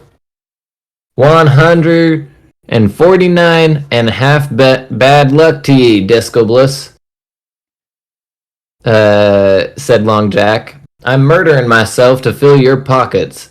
Slate it for a bad catch. The Portuguese has bait me. Whack came another dory alongside, and more fish shot into the pen. 203. Let's look at the passenger. The speaker was even larger than the Galway man, and his face was made curious by a purple cut running slantways from his left eye to the right corner of his mouth. Not knowing what else to do, Harvey swabbed each dory as it came down, pulled out the footboards, and laid them in the bottom of the boat. He's caught on good, said the scarred man, who was Tony Platt, watching him critically. There are 2 ways of doing everything. One's Fisher fashion, any end first and a slippery hitch overall, and the other's what we did on the old Ohio, Dan interrupted, brushing up into the knot of men with the long board on legs. Get out of here, Tom Platt, and leave me fix the tables. He jammed one end of the board into 2 nicks in the bulwarks, kicked out the leg, and ducked just in time to avoid a swinging blow from the man-o'-war's man. And they did that on the Ohio too, Danny, see? Said Tom Platt, laughing. Guess they was swivel-eyed then, for it ain't get home, and I know who'll find his boots on the main truck if he don't leave us alone. All ahead, I'm busy, can't you see? Danny, you lie on the cable and sleep all day, said Long Jack. You're the hoyt of impudence, and I'm persuaded ye'll corrupt our supercargo in a week. His name's Harvey, said Dan, waving 2 strangely shaped knives, and he'll be worth 5 of any Sioux Boston clam digger for long. He said, He laid the knives tastefully on the table, cocked his head on one side, and admired the effect. I think it's 42, said a small voice overside, and there was a roar of laughter as another voice answered, Then my luck's turned for onct. 'Case I'm 45, though I be stung outer all shape. 42 or 45, I've lost count, the small voice said. It's Penn and Uncle Salter's count and catch. This beats the circus any day, said Dan. Just look at 'em. Come in, roared Long Jack. It's wet out yonder, children. 42, ye said. This was Uncle Salter's. I'll count again, then, the voice replied meekly. The 2 dories swung together and bunted into the schooner's side. Patience, O Jerusalem, snapped Uncle Salters, backing water with a splash. What possessed a farmer like you to set foot in a boat beats me. You've nigh stove me all up. I am sorry, Mr. Salters. I came to sea on account of nervous dyspepsia. You advised me, I think. You and your nervous dyspepsia. sea be drowning in the whale hole, roared Uncle Salters, a fat and tubby little man. You're coming down on me again. Did ye say 42 or 45? I've forgotten, Mr. Salters. Let's count. Don't see as it could be 45. I'm 45, said Uncle Salters. You count keerful, Pen. Disco Troop came out of the cabin. Salters, you pitch your fish in now at once, he said in the tone of authority. Don't spile the catch, Dad, Dan murmured. Them two are only just beginning. Mother of delight, he's forking them wan by wan, howled Long Jack as Uncle Salters got to work laboriously, the little man in the other dory counting a line of notches on the gunwale. That's the end of those two. Alright, so I guess I figured out their accent. You said you lived in Michigan, right? Yeah, a little bit. I think you kind of caught on with the accent right there. It was, so you were kind of doing the northeastern accent, right? Yeah. Yeah, that caught on a lot more. Me and my brother being from Colorado, so kind of having the western accent, I guess have a little more trouble getting to that accent. Yeah.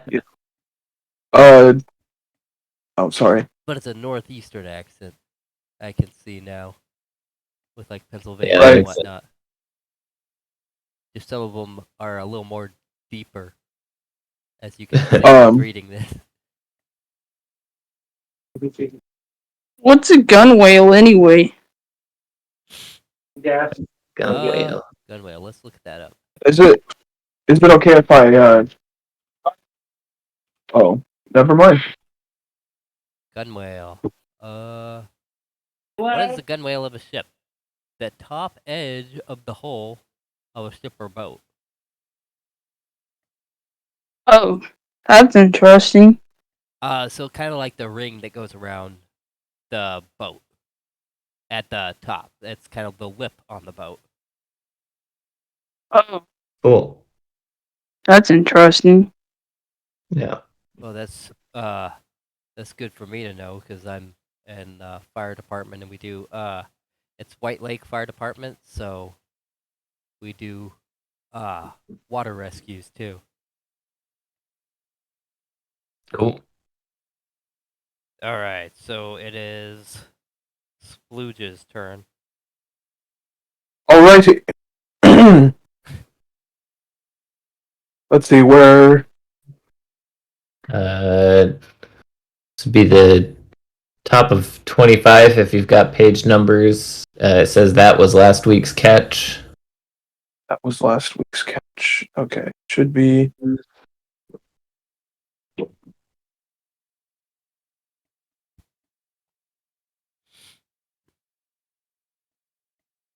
Maybe it. I'm looking.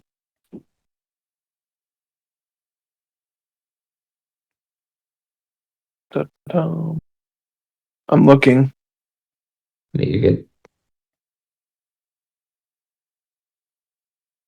Oh yeah, here we go. It's on page 27 for me. Oh, weird. Yeah, because it's the text size is different. Oh. It's I forgot where I found this PDF. You said the Anyway. Frog Project. Oh right, yeah, no that I ended up not using that. Oh. I went to another website and downloaded a PDF. Alright, let's see. Who's speaking? I don't think it matters. That was last week's catch, he said, looking up plaintively. Plaintively? Yeah, sorry. His forefinger where he had left off. Manuel nudged Dan, who darted to the after tackle, and leaning far overside, he slipped the hook into the stern rope as Manuel made her fast forward. The others pulled gallantly and swung the boat in, man, fish, and all. 1, 2, 4, 9. As said Tom Platt, counting with a precise, practiced eye. 47, pin, you're it. Dan let the after tackle run and slid him out of the stern onto the deck amid the torrent of his own fish. Hold on, roared Uncle Salters, bobbing by the waist. Hold on, I'm a bit mixed in my account.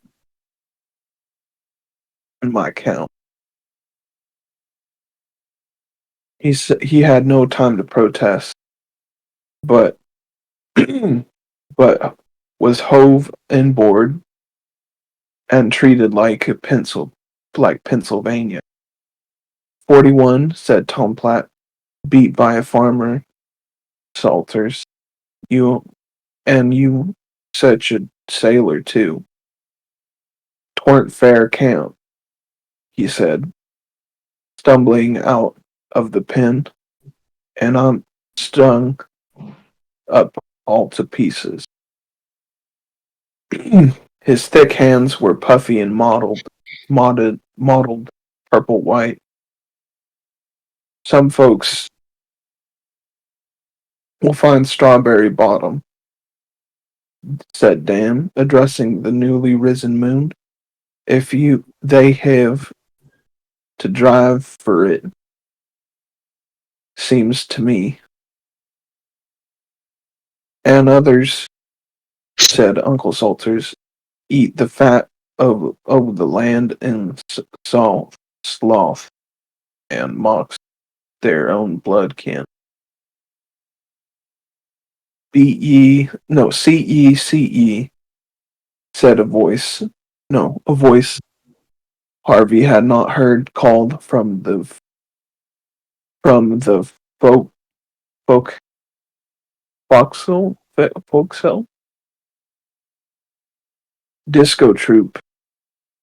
Tom Platt, Long Jack, and Salters went forward on the word. Little Pin bent above his square deep sea reel and the tangled cod lines. Manuel lay down full length on the deck, and Dan dropped into the hold, where Harvey heard him banging casks with a hammer. Salt, he said, returning. Soon as we're through supper, we get to dressing down. am I monotoning? No, you're good. You're good. Okay. You'll pitch to Dad, Tom Platt, and Dad, they stow together. And you'll hear him arguing, where second half, you're in me and Manuel and Pin, the youth and beauty o' the boat.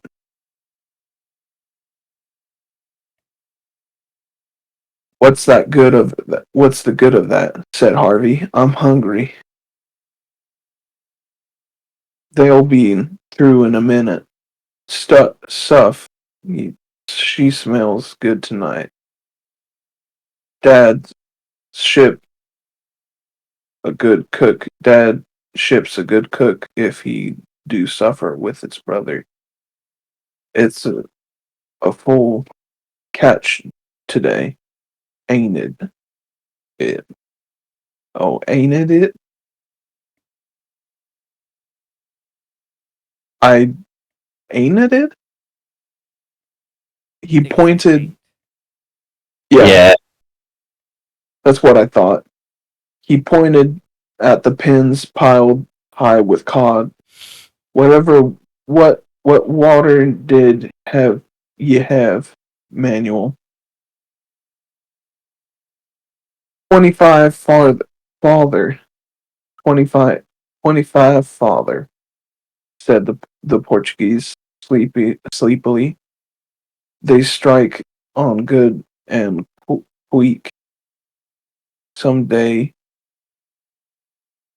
I'll show you, Harvey. The moon was beginning to walk on the sea, on the still sea before the elder men came off. The cook had no need to cry second half. Dan and Manuel were down the hatch at the table at table ear Tom Platt, last and most deliberate of the elders, had finished wiping his mouth with the back of his hand. Harvey followed Pin and sat down before a tin pan of cod's tongue and sounds mixed with scrapes of pork and fried potato, a loaf of hot bread, and some black and powerful coffee. Hungry as they were, they waited while Pennsylvania solemnly asked a blessing. Then they stoked in silence till Dan drew a breath over his tin cup and demanded of Harvey how he felt. Most full, but there's just room for another piece. He took a huge. The cook was a huge jet black. Yeah, you don't have Oh, to say that. yeah, and unlike the blank Harvey had met, he did not talk, contenting himself with smiles and show show invitations to eat more.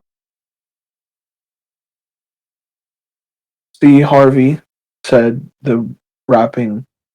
said Dan, rapping his fork on the table. It's just that I said the young and handsome men like me and Pensy and you and Manuel were second half, and we eats when the first half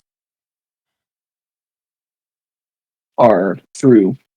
They're the old fish, and they're mean and and humpy, and their stomachs has humored, so they come first, which means they don't deserve. Ain't it that so, Doctor?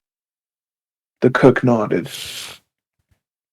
Can he talk? Said Harvey with a whisper. In a whisper.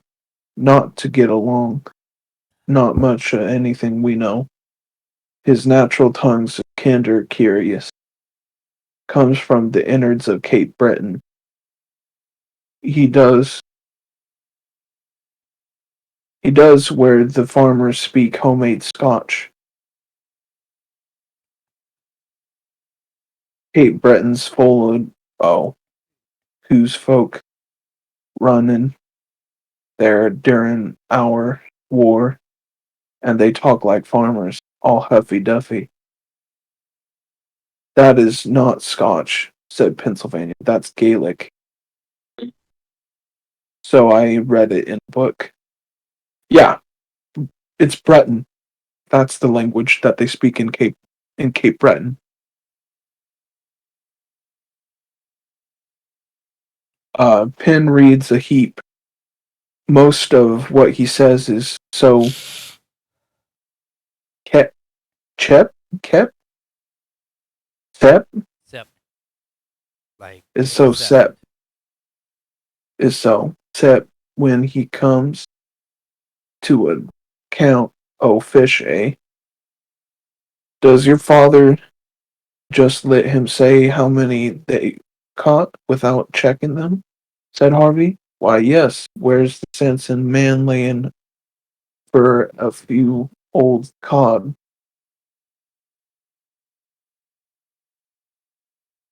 Excuse me. Oh yeah, that's the end of that page. Oh, okay. Alright, Wizardess.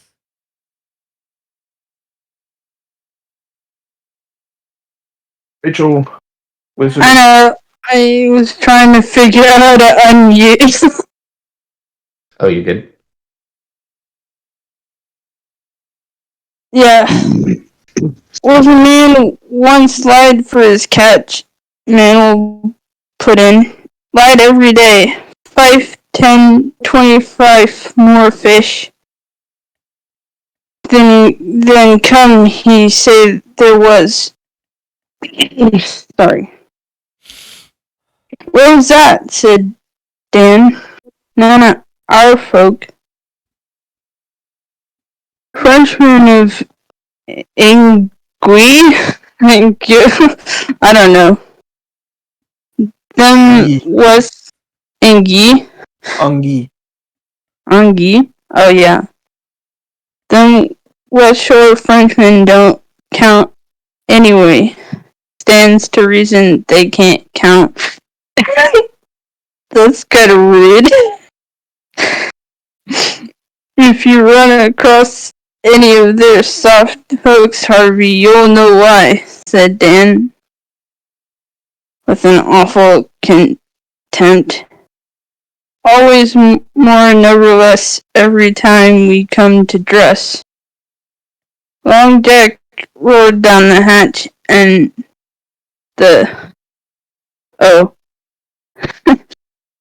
and the second half scrambled up at once. The shadow of the mast and rigging with the never furled riding sail rolled to and fro on the heaving deck in the moonlight, and the pile of fish by the stern shone like a dump of fluid silver. In the hold there were tramplings and rumblings where Disco, Troop, and Tom Platt moved along the salt bins. Yeah. Dan passed Harvey a pitchfork and led him to the inboard end of the roof table where Uncle Salters was drumming it impatiently with a knife haft. A tub of salt water lay at his feet. You pitch to Dad and Tom Platt down the hatch and take your Uncle Salters don't cut your eye out, said Dan, swinging himself into the hold. I'll pass salt below. Pen and Manuel stood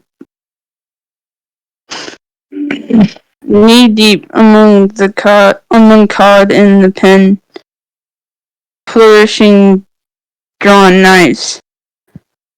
Long Jack, a basket at his feet and mittens on his hands, faced Uncle Salters at the table, and Harvey stared at the pitchfork and the tub. Hi, shouted Manuel,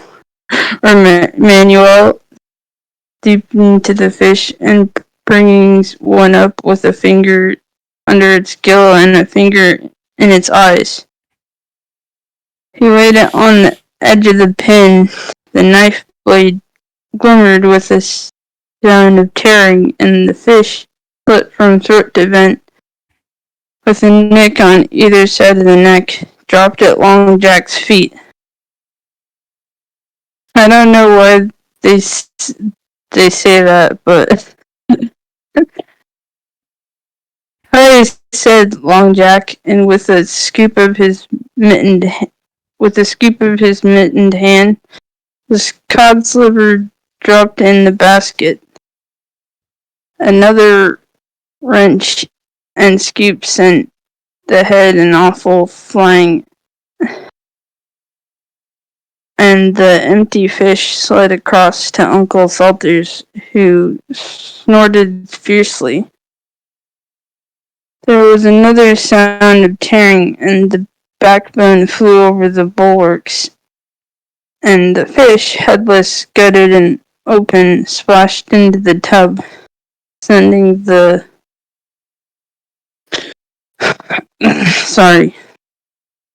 salt water into Harvey's astonished mouth. After the first yell, the men were silent. The cod moved on as though they were alive, and when Harvey had ceased, wondering at the miraculous dexterity of it all, his tub was full. "Pitch!" grunted Uncle Salters without turning his head, and Harvey pitched the fish by twos and threes down the hatch. "Hey, pitch 'em bunchy!" shouted Dan. "Don't scatter. Uncle Salters is the best splitter in the fleet. Watch him mind his book." Indeed, it looked a little as though the and Uncle were cutting magazine pages against time.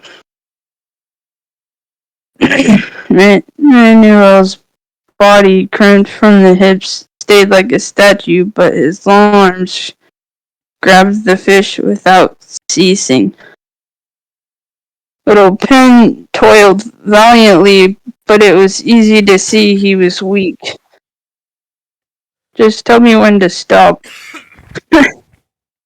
Yeah, you're getting there. It's a few paragraphs left. Okay.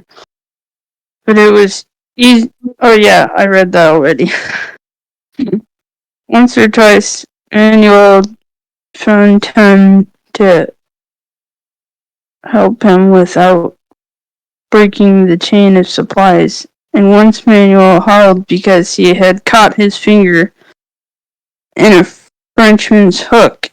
These hooks are made of soft metal to be rebent after use, but the cod very often get away with them and are hooked again elsewhere.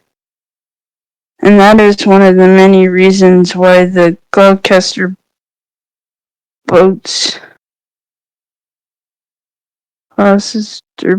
despise the Frenchmen.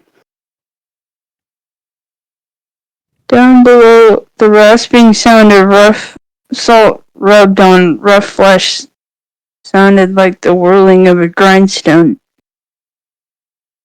Steady undertune to the click-nick of knives in the pen, the wrench and the slop of torn heads, dropped liver, and flying offal. The curraw of Uncle Walter's knife scooping away backbones,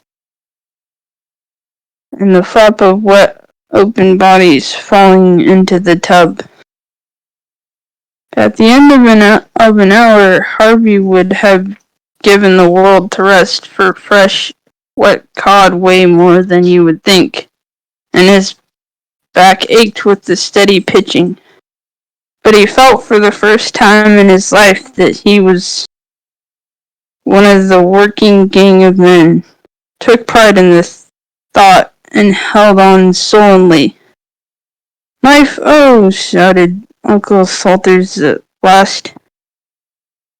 Pen doubled up, gasping among the fish. Manuel bowed back and forth to supple himself, and Long Jack leaned over the bulwarks. The cook appeared noiseless as a black shadow, collected a mass of backbones and heads, and retreated. "Blowins for breakfast and head chowder," said Jack, smacking his lips. "Knife, oh!" repeated Uncle Salters, waving a flat, curved splitter's weapon. "Look by your foot, Harv," cried Dan below. Harv sawed, half a dozen knives stuck in a cleat in the hatch combing. What the heck is a cleat? He dealt these around, taking over the dulled ones. Should I stop yet? After yeah. There's like 2 more lines, but it's a good Oh, spot too. okay. I need a drink of water. Yeah, you're good. Okay, what is a boat cleat? Otherwise referred to as mooring cleats. Boat cleats are fixtures that are used to secure vessels to docks.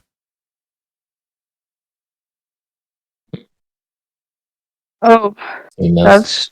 that's cool. Learning lots of boat terminology, I see. Yeah.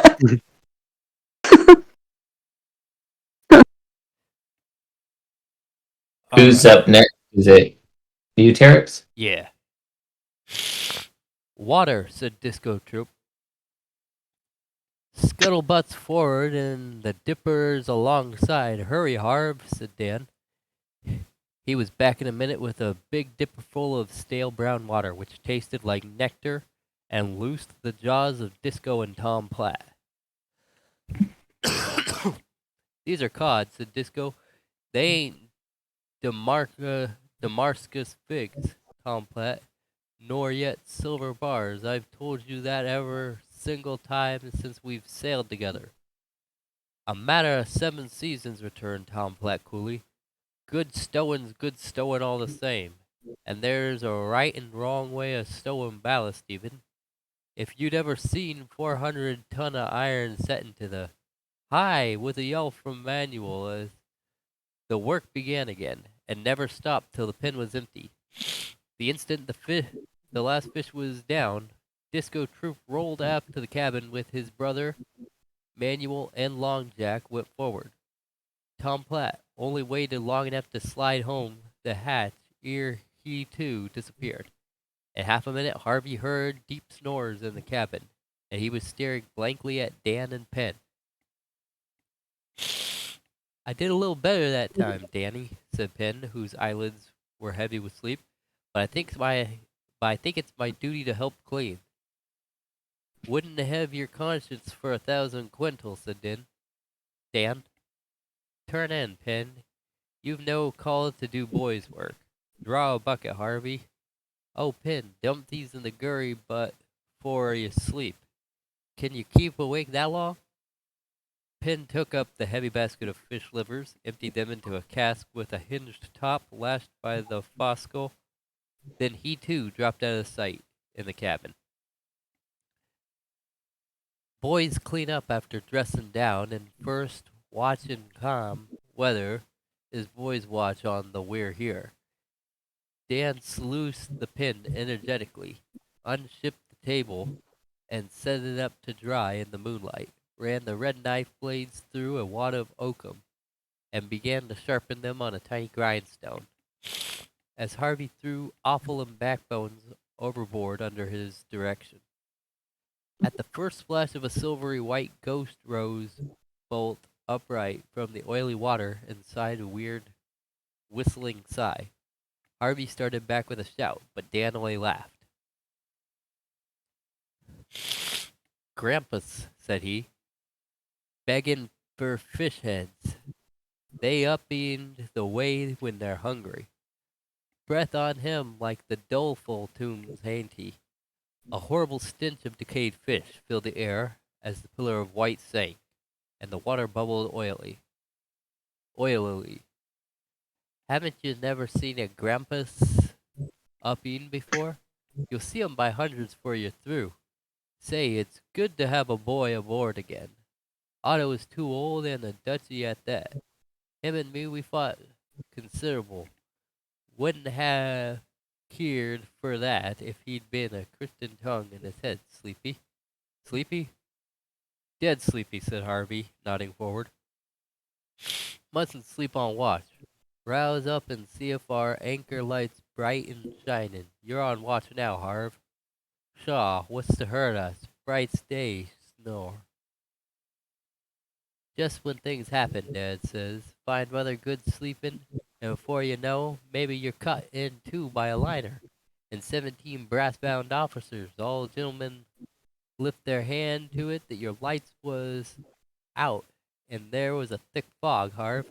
I'm kinder took to you, but if you nod once more, I'll lay into you with a rope's end. The moon, who sees many strange things on the banks, looked down on a slim youth in knickerbockers and a red jersey staggering around the cluttered decks of a 70-ton schooner, while behind him, waving a knotted rope, walked, after the manner of an executioner, a boy who yawned and nodded between the blows he dealt. The lashed wheel groaned and kicked softly. The riding sail flatted a little in the shafts of the light wind. The windlass creaked, and the miserable procession continued. Harvey expostulated, threatened, whimpered, and at last wept outright, while Dan, the words clotting on his tongue, spoke of the beauty of watchfulness, and slashed away with the rope's end, punishing the dories as often as he hit Harvey. At last the clock in the cabin struck 10, and upon the 10th stroke little Finn crept up on deck. He found 2 boys in 2 tumbled heaps, side by side on the main hatch, so deeply asleep that he actually rolled them to their berths. And that concludes it for Chapter 2, Nice. which will conclude it for the book club for today. So, currently, how are we liking the book? Pretty Yeah, good. I'm liking it. I think for most of those Harvey's. little sections, we might skip a couple.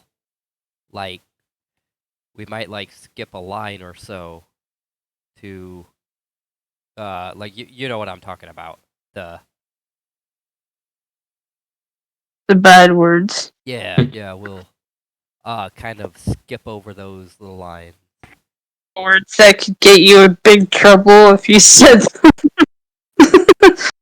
Yeah, at least the way they're used in here, we could probably just replace it with the word like guys. Like it's being used just kind of generically referring to people. Yeah, let's just switch it with guys. I think that'll work. yeah. So currently, I guess dude has kind of gone from being a brat a little bit. Yeah, he's kind of learned to. Well, I I- feel he's gonna kind of go back to being a brat shortly. That's what I He's gonna feel. try to get his revenge. Well, I don't think that. I think he's just gonna be so tired from work that he's gonna be all uppity again. That's my Cranky? prediction. Planny. Yeah, I think he's gonna be whiny. That's my prediction. And then I think he's going to learn as he goes along. I mean, already there, he was falling asleep on duty. Yeah, he's gonna slip back into his old way, and then he'll get back and start working again, and realize, it's not so bad. So I think My- essentially in this book, I think what were you gonna say, Shaz? I was just gonna say my prediction is that there's gonna come a point in the book where he actually does fall asleep on watch, and it's gonna result in something really bad. Yeah, that could be completely possible. Mhm. I think by the end of it, we're gonna. Yeah. I think by the end of it, we're gonna find that he's grown as a person. Yeah. Yeah. Well, yeah, that's probably the point of the story, but Yeah, I'm sure that is. it's just definitely hard to read. Yeah. People don't talk like that anymore. Yeah. Yeah. Well, I mean, some people, Massachusetts is one of the biggest Irish populations in America, Wow. so they do have a similar accent. I know, they've but also like, got- I mean, like, right like that. Like some of the old words that he has in there. Oh, yeah. yeah, it's a being public domain. It's early 1900s is when it was written. Yeah, no. Yeah. I can see why people stopped writing like that. Yep. Because some of it does make a lot of sense. Yeah, and occasionally, Up on it, if it doesn't say who's speaking at the moment until like closer to the end of the sentence, you'll get kind of confused on the accent. So you'll start using Yeah. an accent of someone Yeah. else's, and then you'll realize by the end, oh snap, I'm with the wrong accent. Yeah. Yep. Multiple teeth. I mean, the accent doesn't really Hey, Bubba. matter in the context of the book, you know? Yeah. That's Yeah, part we're of the picking difference. up on it. It lets you know where they're from, like who's speaking. Yeah, a little bit. Yeah. Alright. I think that's gonna Well, it's fun. conclude it. Well, I think yeah. that's gonna conclude it for this stream. I may do a stream later, I don't know. I'll see how I feel later.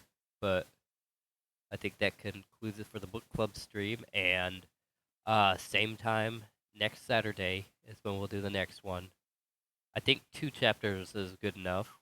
Unless we Yeah. figure out that any chapter is like super long. So we might cut those chapters to like 1 chapter per those streams. Just one chapter and it's 500 pages. Yeah, we'd cut that one down. Yeah. Yeah. Unless we get really good at reading this weird accent and we start flying through chapters. True. So it could be more chapters, it could be less chapters, but I think 2 chapters is Yeah. what to focus on right now. Yeah. So I'll put in the Yeah, seems like I'll put in the book club tab that we're starting on chapter 3. And we'll start Alright. from there next week. Well, thanks, Aaron. It was fun. Yeah, it yeah, was. thanks. And thank you all for coming in. Thanks. See you later. Alright, I'll talk to you guys later. Bye bye. Bye-bye. Yes, ta-ta for now.